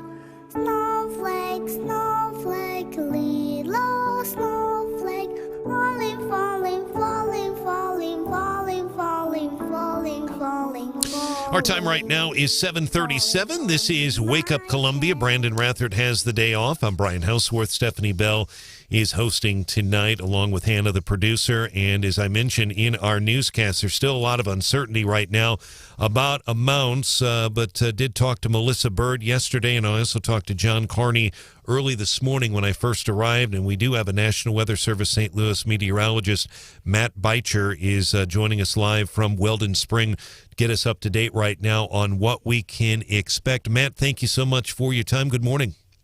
Good morning. Thanks for having me, Brian. Yeah, absolutely. And I appreciate your team. Just for our listeners, I talk to the National Weather Service so much during the winter storms. They're very patient with me and very helpful because they know how important this information is for our listeners. I guess what sticks out to me, Matt, on this one is Melissa said this, and even John this morning, and I've seen it over and over in the maps. Still a lot of uncertainty. So I realize that, and a lot of people want to know details. What can you tell us at this point about a changeover or what we can expect in terms of this potential winter storm? Well, I think that the scenario or how things are going to play out has been pretty consistent. But as you said, the totals and when that changeover is going to occur is really the biggest question that we're faced with right now. So during the day on Wednesday, we're going to see a pretty good slug of rain come into central Missouri. Throughout the day, throughout Wednesday evening into Thursday morning, we should see upwards of 1.5 to possibly 3 inches of rain fall. Higher amounts will be further to the south, where that changeover from rain to freezing, from rain to freezing rain to snow will be a little bit quicker. So down towards Jefferson City, you'll be closer to 3 inches, and then maybe up to Columbia, Mexico, and Marshall, it'll be a little bit on the lower end. And as you said, we're going to see a transition from that rain as cold air moves in behind the cold front to freezing rain, and then we could see anywhere from a glaze of ice to upwards of 1/10 of an inch of ice by Thursday morning, and that could definitely cause travel concerns for the morning commute, and then that will change over eventually to snow. And again, those amounts are what's really uncertain. We could see anywhere from 2 inches of snow upwards to 6 inches of snow, depending on how quickly that transition occurs during the day and into the evening on Thursday. Again, Matt Beicher is a meteorologist with the National Weather Service in Weldon Spring. They're very busy because they have a conference call right now. So just 2 follow-ups, and then if Stephanie has a follow-up, she can jump in as well. I want to, again, on this timing, and I really appreciate the timing, this rain total, Matt, that surprises me. I didn't so 1 to 3 inches of rain before the temperatures plummet. That scares me because with all that rain on the ground, those roads could freeze, then the glaze of ice. Correct. Yeah. So really, despite regardless of what the final totals are, we are expecting travel impacts to be, to occur, regardless of whether it's going to be an inch of snow or 2 inches of snow or 5 inches of snow. It's going to be a really messy commute for at least a day and a half between the rain and then the cold temperatures rushing in behind it. Anything on the road may freeze, and then freezing rain on top of that, and then the changeover to snow. So it'd be best for folks to, of course, the one thing that we say in these situations, especially the slow evolving winter storms, is to stay updated with the forecast. Go to our website, weather.gov/St. Louis, St. Louis, and head to we update our forecast at least twice daily, but usually during these more active scenarios, we're updating it quite frequently. And that's really the key to making sure that you're prepared for this is to stay informed and realize that this is a quickly evolving situation, and we're doing our best to update the forecast throughout the day into the night. We're here 24/7, 365, so we're constantly looking at things to make sure we have the most up-to-date information for y'all. Thank you so much, Matt, for joining us. We know you are really busy, and we appreciate the extra inside information. And we know you guys are there, like you said, 365, 24/7. But we'll have Brian Hauswirth here talking with you all and sharing with the listeners, everything that's to come this week. So thanks. Of course, it's our pleasure. It's we're here for y'all. So thank you. That's why we're here. Thank you, Matt. Great job, my friend. So, Brian, wow. So have we, travel impacts, and I know you were here, you were actually, you were staying next door here. I pretty much lived, like I had a few chances to nap here and there and at the hotel next door. That was a rough couple of days, to say the least. But yeah, I think what sticks out to me is the 2 to 6 inches. It's a pretty wide range, but what's really new here, and again, this all is new since I talked to the Weather Service about 5:15 this morning, this amount of rain, this 1 to 3 inches, that concerns me because we're talking about temperatures going to plummet and then the light glaze of ice on top of it. That's going to be problematic. I mean, if that indeed happens, and that's a heavy amount. Also, I'd be concerned about localized flooding with that kind of rainfall. Yeah, that's a lot of rain, and I'd have to check in with my public works friends. But I also, my understanding is if you get a rain right before a snow like that it makes treating the roads really difficult because anything they put down then would be washed away before that ice. So it might be, of particular note to just take it easy, and if you don't have to travel, don't. So that's just it, and that's always the best advice. So. And the final two things I'd point out about this, Stephanie, in terms of the weather, the impact, we saw it. We saw it about 3 weeks ago. We had they predicted flurries. We had, let's say, half an inch, maybe an inch of snow. Tons of accidents that day, tons of crashes. And then I talked to the governor Friday about all the tractor trailers that really up and down the interstate had issues. Turned over, overturned, jackknifed, if you will. We could have issues there, especially with the freezing rain, but it potentially could impact the schools with this type of forecast. That's a concern because the schools, there's no way you're going to be able to operate buses if this forecast holds up. It's just not going to happen. The other thing is the Senate. And Caleb Branden, I'm sure, is listening to us right now, and he's one that wants to wait to see exactly what happens. I totally get that. But if this forecast holds up, that could have a huge impact on the Senate because they're going to have to get back to their district. So weren't they planning on having a sleepover anyway, though, Brian? Well, they potentially could. I mean, one possibility is to keep them over into the weekend. I mean, that's also a possibility. Or if they want to if they send them home, there's really no end in sight. That's a tough call. Obviously, it could impact session whether they're there or not, getting up those hills if there's freezing rain. So that's something we're going to have to watch. Well, and not only the Senate, but the House as well. I mean, the schedule today was full of hearings. So we have budget, we've got education, we've got emerging issues. Can you highlight a couple of the issues that are coming up today? We know Representative Walsh has 2 bills yes, she does. Coming up. Yeah, she does. One is it's called the Born Alive Survive, and I may have this, I'm going off of memory, the Born Alive Survivors Act. It has to do with children who survive in abortion, that they're born, they would have the same rights as everyone else. Essentially, that's what Sarah Walsh's bill would do, and she's going to present that bill today before the Special Committee on Government Oversight. Also, at the end of that hearing, it's also a Sarah Walsh bill. In this one, I don't know about the abortion bills. I haven't heard anything from the committee chair or the ranking Democrat on that. I tend to think I know how they're going to vote, but I don't want to predict that. We know that the ranking Democrat and the Republican chair support her bill about repealing the gas tax, and that will be voted on as well. Parental Bill of Rights is going to be heard this morning at 8. That's a huge issue in committee. That'll be heard before Chuck Basie's Education Committee in about 15 minutes with Representative Ben Baker.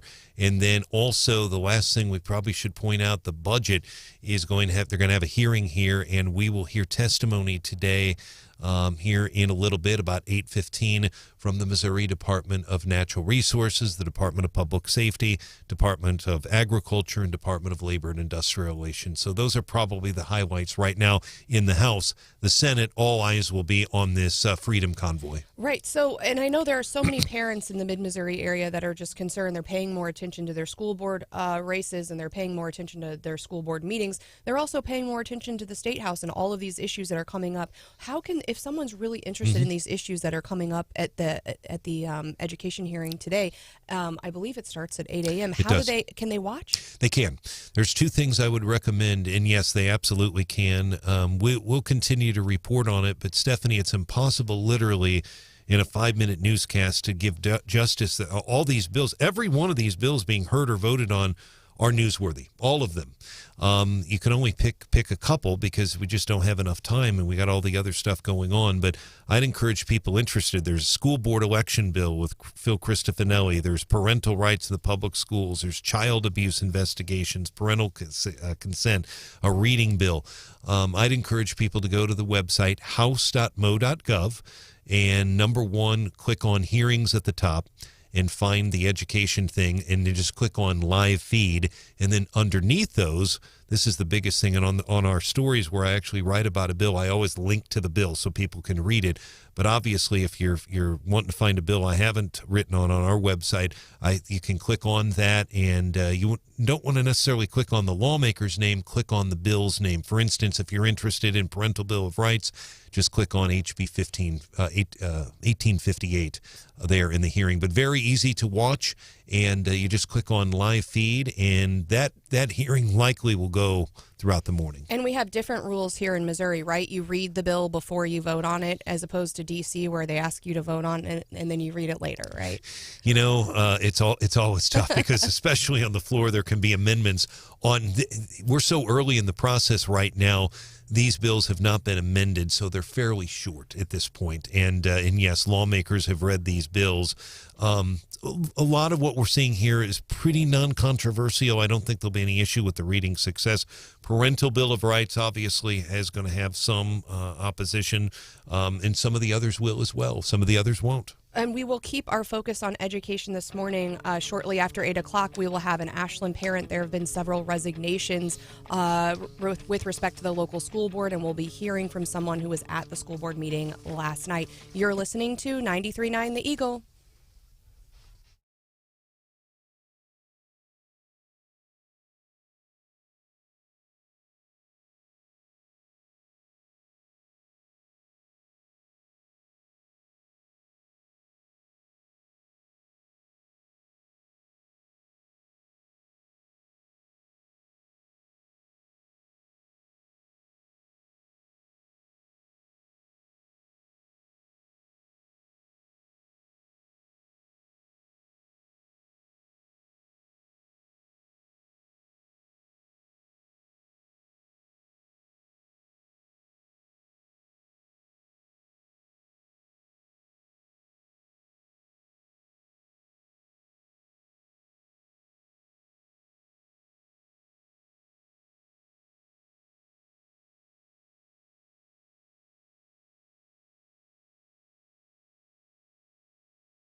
You know, it's odd that Branden decided to take today off because you just let me know that it's a very important holiday today. It is. Today is Singles Awareness Day. Oh. But it's also the day that like all the Valentine's products left in store go on sale. Oh, that's smart. Now, he's mentioned before that that's like the day to do his Valentine shopping, right? In years past when he actually had a Valentine, she was out of town one year on actual Valentine's Day. And so he actually went the day after and stocked up and didn't tell her. I mean, I can appreciate someone who minds a budget, right? Like, I mean, that's like a big thing in relationships. You want to be on the same page as far as your budget. And, you know, I would say there has been a time or two where I've gotten on to Chris, you know, why I didn't need this. Don't, you know, flowers die.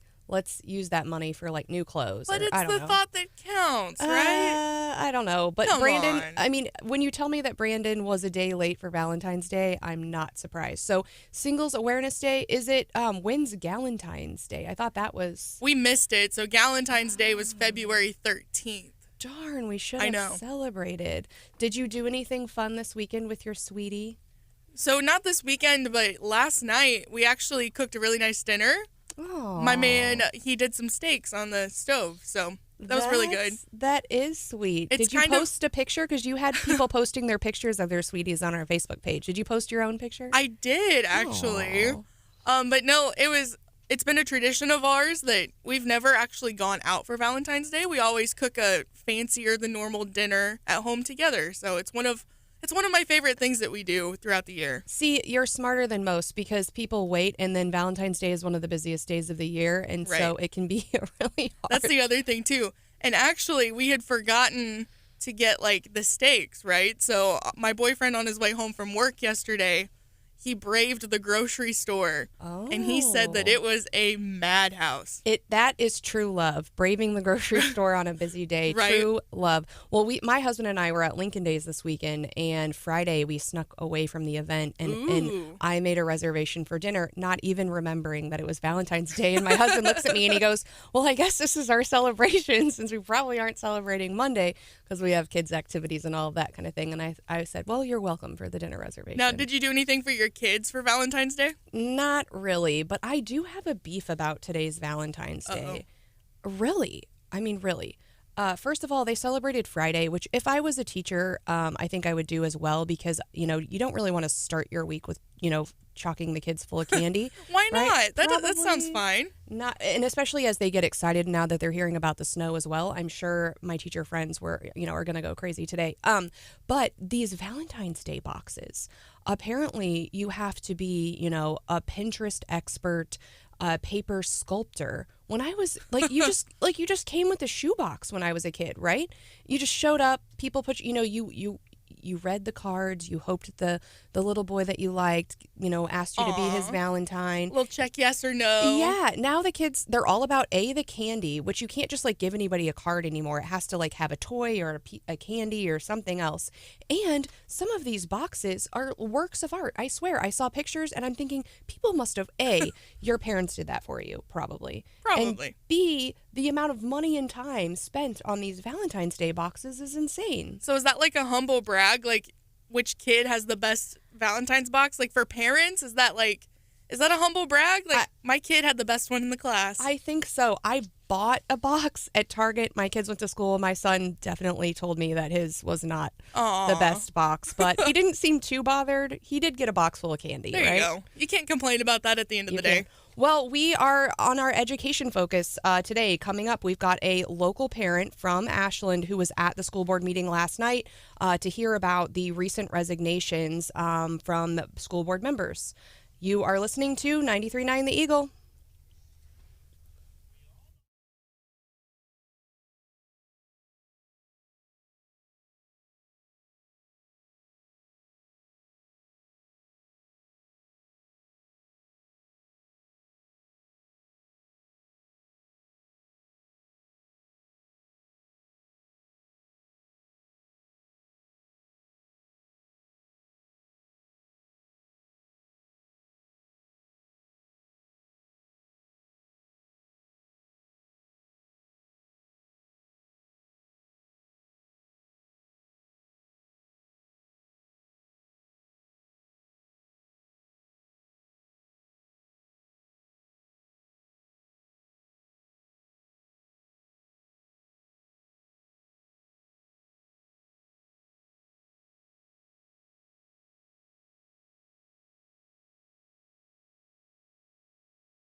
There's no sign of a Russian retreat. I'm Dave Anthony, Fox News. Everything is now in place for a new attack. That's NATO leader Jens Stoltenberg's reaction to a Russian report that some of the troops near Ukraine will return to their bases after military exercises. The Ukrainian Foreign Ministry is taking all of this with a grain of salt, basically saying we will believe it when we see it. Remember, there's not only more than 100,000 Russian troops along Ukraine's border domestically in Russia, but also in neighboring Belarus. You have around 30,000 troops. Fox's Trey Yingst in Kyiv. Another report shows surging inflation, this time at the wholesale level. Producer prices rose 1% last month, up almost 10% from a year ago. It's the defense's turn starting today in Minnesota, where at least 2 of the 3 fired police officers plan to testify in a trial related to George Floyd's killing. Fox's Jeff Manasso's on the case live. Dave, the prosecution has rested its case against 3 former Minneapolis police officers accused of violating George Floyd's federal civil rights after weeks of testimony from 21 witnesses in the case, including a use of force expert who told jurors Monday that officers' actions were inconsistent with police training and practices. Two-Town, J. Alexander King and Thomas Lane are accused of failing to provide Floyd with medical aid as Derek Chauvin kneeled on his neck. King and Tao are also accused of failing to intervene. All 3 former officers have pled not guilty. Dave. Jeff, testimony will start today at the trial of 3 white men already convicted of murdering Ahmaud Arbery in Georgia, now on trial facing federal hate crime charges in the black man's death. Trucks still block roads in Canada's capital, but the Prime Minister's invoked an Emergencies Act, letting them tow them away. The truckers demanding an end to COVID vaccine mandates. It also gives banks the ability to freeze bank accounts of truckers who are participating in what the federal government considers an illegal blockade, and also bank accounts of anybody supporting these truckers. That's Fox Business Network's Grady Trimble in Ottawa. America's listening to Fox News. That dinner was delicious. What's next? I'm thinking just the check. Do you frequently have gas, bloating, diarrhea, stomach pain, or loose, oily stools after eating? One or more of these symptoms could be a sign of exocrine pancreatic insufficiency, or EPI, and it may be time to talk to your doctor. If you have EPI, Creon may be right for you. Creon, pancrelipase, is an oral prescription medication that treats EPI. Creon replaces enzymes you may be missing to help you break down food properly. Creon may increase your chance of fibrosing colonopathy, a rare bowel disorder. Do not chew capsules or contents, as this may cause mouth irritation. Tell your doctor if you have unusual or severe stomach pain, bloating, trouble passing stool, nausea, vomiting, diarrhea, worsening of painful swollen joints, or allergic reactions. Other side effects may include changes in blood sugars, gas, dizziness, or sore throat and cough. These are not all the side effects of Creon. Talk to your doctor about Creon, the #1 prescribed EPI treatment, and visit gocreon.com. That's GOCREON.com. Or call 1-800-633-9110.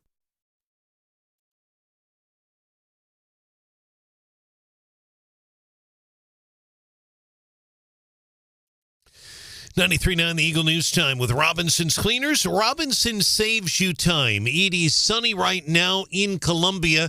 We're warming up. 34 right now. Our current temperature is 32 degrees in Jefferson City. Going to be a beautiful day today. Sunny with a high of around 63. Cloudy tonight, low near 50. The outlook for tomorrow, rain in the afternoon with a high of 63. Heavy rain tomorrow evening into Thursday, and that is when we expect some snow and potentially some ice enter our listening area. More on that in just a moment. Good morning, everyone, and here's some of the stories that we are working on for you at this hour. Some Jefferson City public school students will be going to new schools effective next year. Last night, the Jefferson City School Board approved boundary adjustments for the next school year. Under the scenario that was approved, a total of 536 students in the district will be moved around.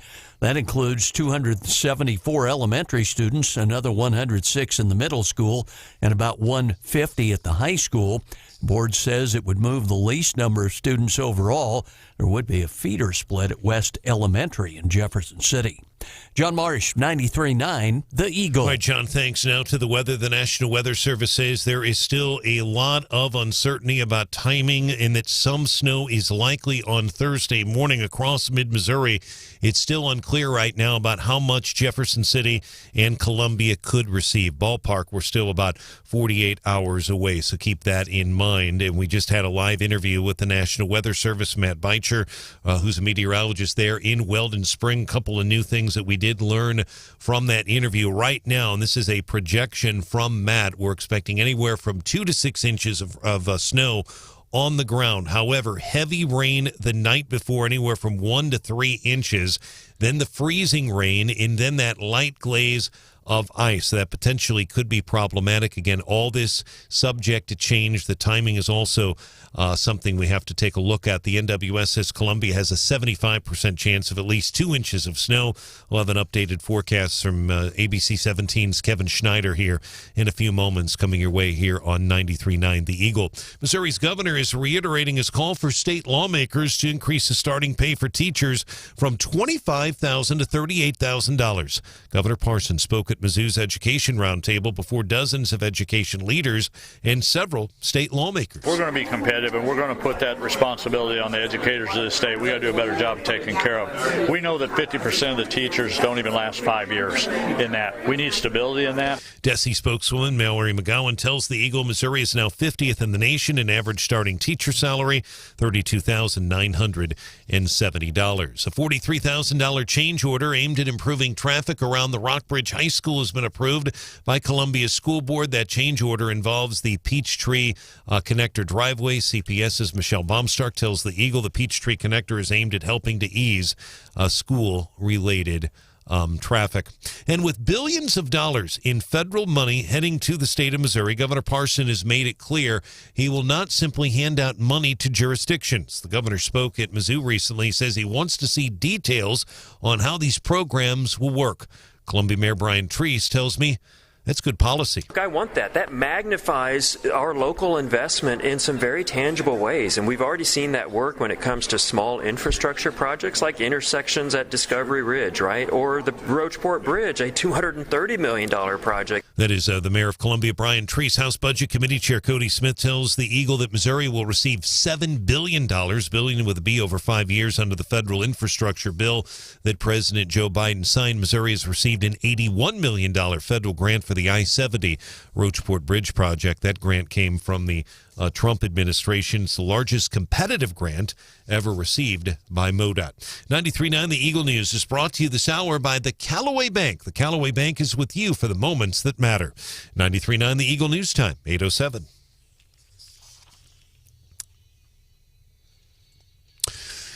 In sports, the Mizzou men's basketball team welcoming number 23 Arkansas to Mizzou Arena in Columbia tonight. The tip-off is set for 8 o'clock. Pre-game coverage from the Central Bank Tiger Radio Network will start at 7:30. Zimmer affiliate KCMQ, FM 96.7 with Mike Kelly and Chris Gervino. Mizzou did beat Ole Miss on Saturday, so they are coming off the win. And that will be on TV as well coming up tonight. Tom Hart on the call on the SEC Network, Dane on the color commentary, and Alyssa Lang, your sideline reporter tonight on television. Our sports brought to you by MU Healthcare. Join us 24th and 25th of February, the 16th annual MU Healthcare Children's Hospital Miracles for Kids Radiothon. Give now, muhealth.org/radiothon. 93.9 The Eagle News Time, 8:08.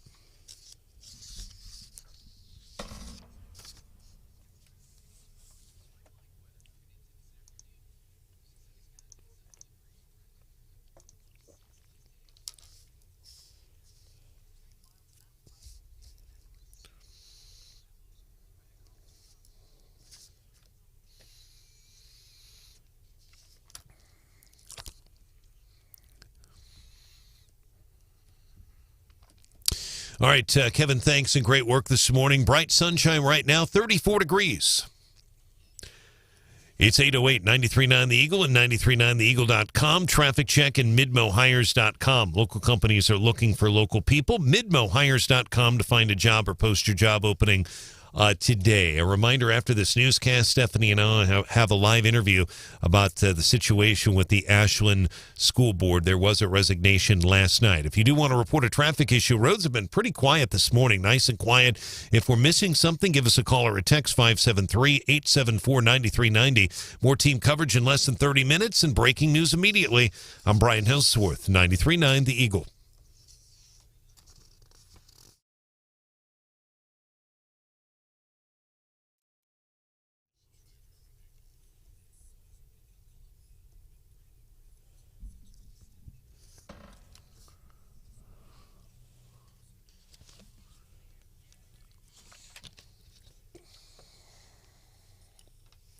Or Stephanie Bell. Welcome into Wake Up Columbia. I'm Stephanie Bell. There is producer Hannah. Good morning. And Brian Hauswirth. Good morning, Stephanie. Good morning, Hannah. And Brian, you mentioned we will be getting into this Ashland School Board issue. So earlier this month, the board secretary had actually resigned, but then in a surprise letter last Friday, the board president submitted his own letter of resignation. He said he has little confidence in the dedication or foresight of the school board, and actually included some pretty serious allegations saying the board failed to adhere to its policy, specifically saying that they had rendered decisions based on facts and independent judgment rather than succumbing to so they were not basing their decisions on facts, but rather succumbing to the influence of individuals or special interest groups. He also said that they had failed to refrain from using their board position for the benefit of family members or themselves. Although he wasn't specific, there was a school board meeting last night, and we'd like to welcome into the show Nicoya Bricks, who is a Ashland parent who was at the meeting last night. Welcome into the show. Hey, thanks, guys. Good morning, everyone. Good morning. And so tell me a little bit. So we've got these resignations. This is the first meeting since the school board president's resignation. What was the mood like and the attendance like at last night's meeting? Honestly, the meeting started out very typical. We did our Pledge of Allegiance. The very first thing that, of course, was discussed was Steve's resignation letter. The now new board president, Tiffany Clevenger, gave a brief statement regarding it. And I think she really highlighted, what the community also needs to look forward to is, Steve's tenure was up anyway in April. He had already chosen not to run for re-election. And I'm not sure that everyone is aware of that he was already going to be leaving the board in April anyway. But the board is committed to moving forward in a positive direction unanimously and working towards getting the district back to what we do best, and that is creating intelligent young minds for the next generation. So was there anything else said about the secretary's resignation or the president's resignation other than, that they intend to move forward? Nothing really during the meeting last night. Like I said, Tiffany made a brief statement and acknowledged, what Steve had said in his letter. Of course, everyone in the community is going to have their own speculations and their own, well, I heard this and I heard this. Our district is going through a definitive cultural change right now, and change is hard for people. So I think, maybe with Steve resigning and, Amanda Santobi, our board secretary, not everyone is going to be, along for the ride. Well, so it is unfortunate, but yeah, well, really the meeting last night, to answer your question, it really wasn't discussed in depth. Tiffany gave her statement. When we got down to the resignation letters that included Amanda's, there was no discussion. Everything was approved, and they're moving forward. Well, and you bring up a good point that, some of these school board members, their terms were already up. And I believe, so there are 2 seats open in April, and there are how many total candidates in the race for that? I believe 5.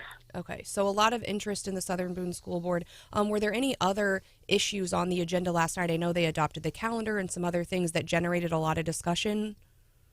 Yeah, we have a big middle school project going on right now. So there was a lot of discussion regarding budget and new teacher hires that we're going to need and things of that nature. So that was one of the hot topics last night. There was a presentation done by MSTA, I believe, regarding some statewide surveys and then a district-wide survey that has been done for our teachers. And of course, we're all kind of aware COVID has played a huge role in everyone's satisfaction or dissatisfaction with the workplace and honestly life in general. And it was brought to light that the teachers in the entire state of Missouri, including Southern Boone, are having a really tough time right now. So we as a district and as a community have got to figure out how we get back to Southern Boone being that coveted place to come to and work. The teachers are the heartbeat of our school, and we can't do any of this without them. They are what makes everything work. So we've got to figure out how to provide them with some satisfaction and some support, from the community. Again, we're speaking with Nyoka Bricks. She is an Ashland parent. She attended the school board meeting last night. Stephanie, thanks. Ms. Bricks, this is Brian. Thank you so much for joining us. If I could go back, real quick question about the letter, and then I have a question about the bond issue, because that's that bond issue is so huge for the district. That'll be coming up in April. But if I may, just quick question about the letter. In full disclosure, I wasn't there. We can't go cover every school board meeting in our listening area. I get to them when I can. But this letter from Mr. Condren, he, in one sentence here, and Stephanie alluded to it, to me, and we're not taken out of context, to me, he is saying that board members at that Ashland School Board have used the position to benefit family members or themselves. That's how I read. I mean, he's clearly saying that. Did that come up at all? Did that issue come up at all? It did not. Like I said, change is hard. You guys are also very aware that there was a recent vote where the board decided to not renew our superintendent's contract past the 22-23 school year. Steve was on the other side of that vote. It's hard for the community when, someone in that position puts out accusations like that. Like I said, everyone can sit here and speculate. Well, I heard this.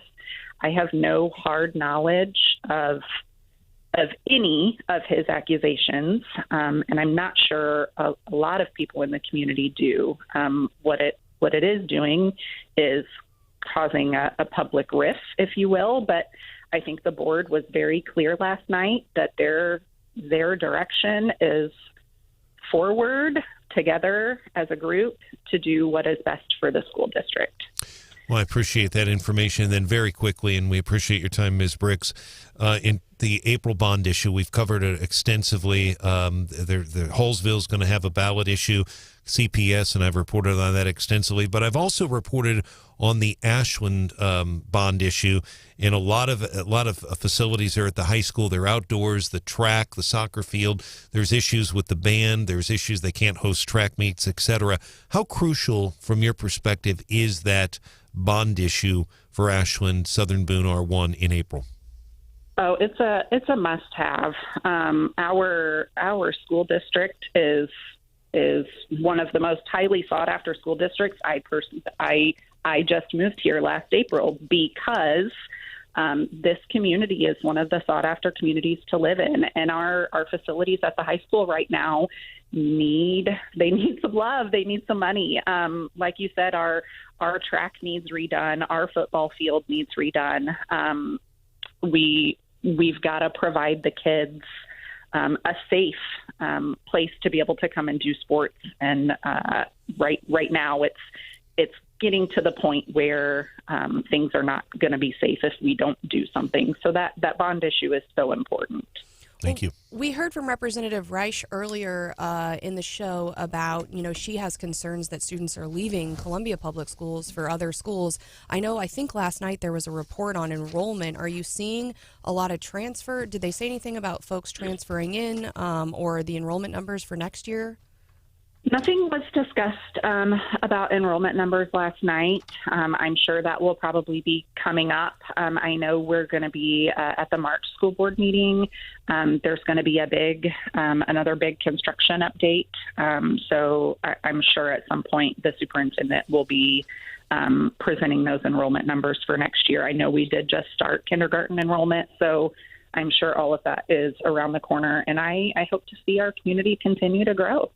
Don't say that my youngest is going to enroll in kindergarten this year, and this mom is going to have a hard time with that was me last year, and it's hard. Yeah. It really is, but it's great. And you get involved in the schools, and it really is like a small town community feel here. Well, we sure appreciate you joining us this morning and filling us in. And it's helpful having someone on the show who was actually at the meeting and kind of giving us some updates on what we're hearing and what we're seeing posted on social media, firsthand account. So thanks for joining us, and thanks for being an involved member of the community.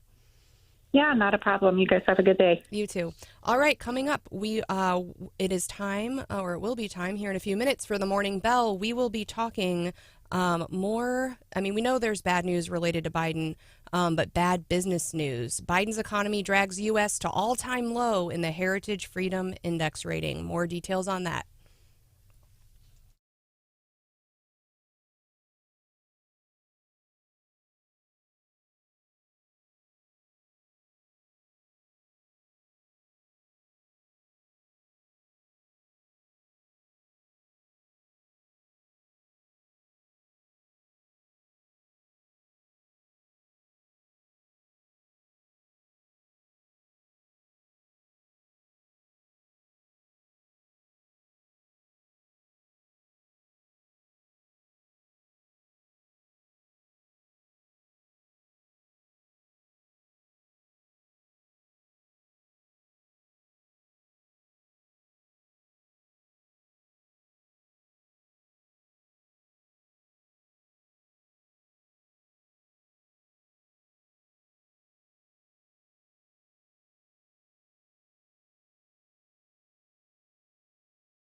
It's time for the opening bell with Stephanie Bell on Hot Talk 93.9 The Eagle.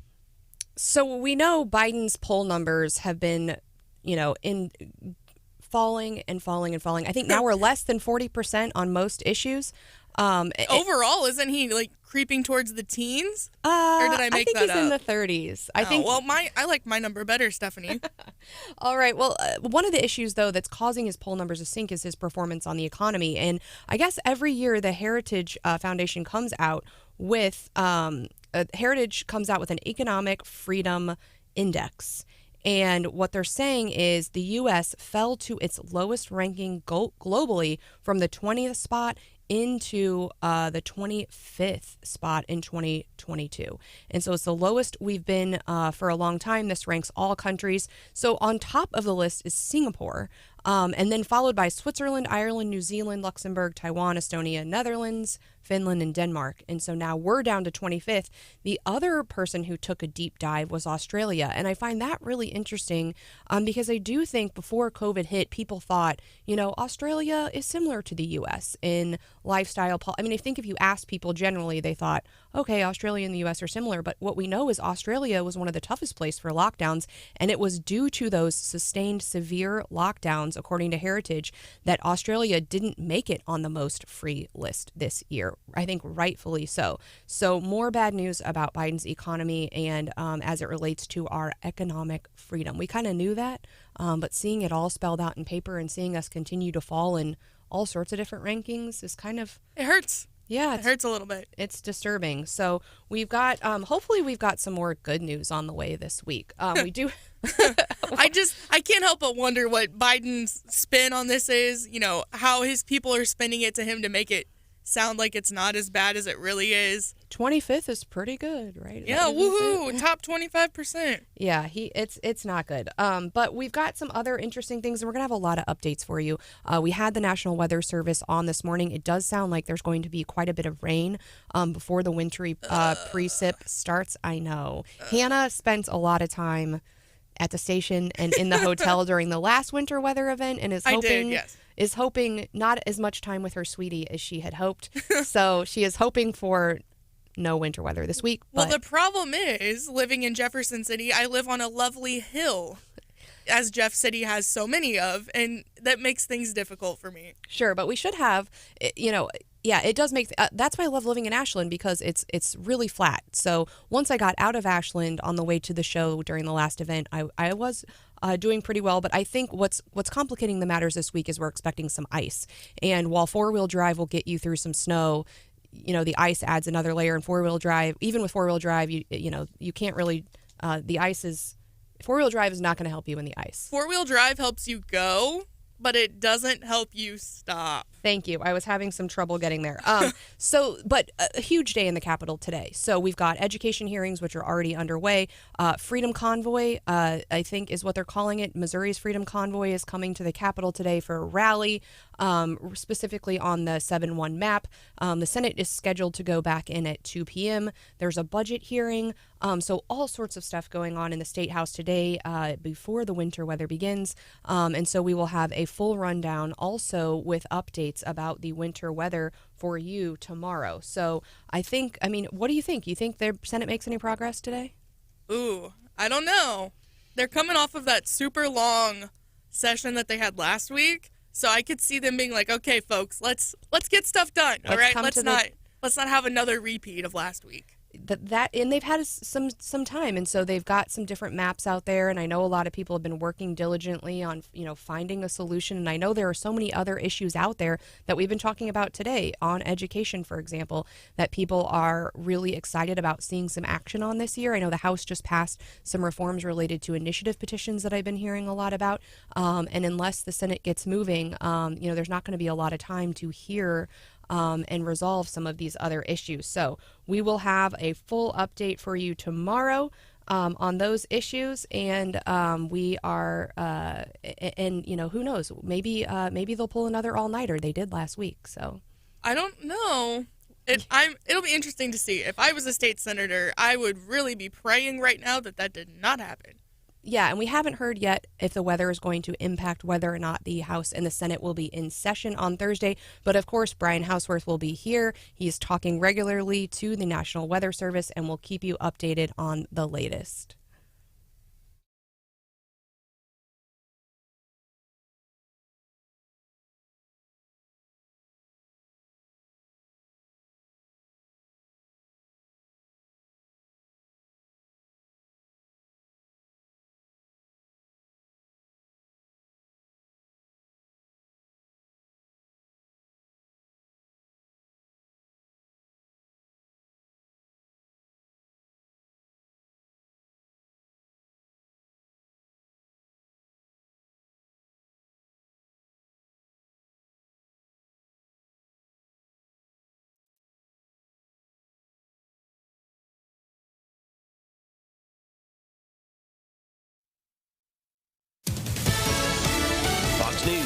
Chris Foster. Russia's defense ministry says it's pulling some troops back from the Ukraine border. Fox's Trey Yingst. Many of these troops have been conducting military exercises, and the Ministry of Defense in Moscow actually released some video showing tanks leaving their frontline positions, but that video and the exact location of those troops hasn't yet been verified. And NATO's Secretary General says they've seen no sign of de-escalation on the ground. Mazars USA is dropping former President Trump and the Trump Organization as an accounting client. The accounting firm that prepared 10 years of former President Trump's financial statements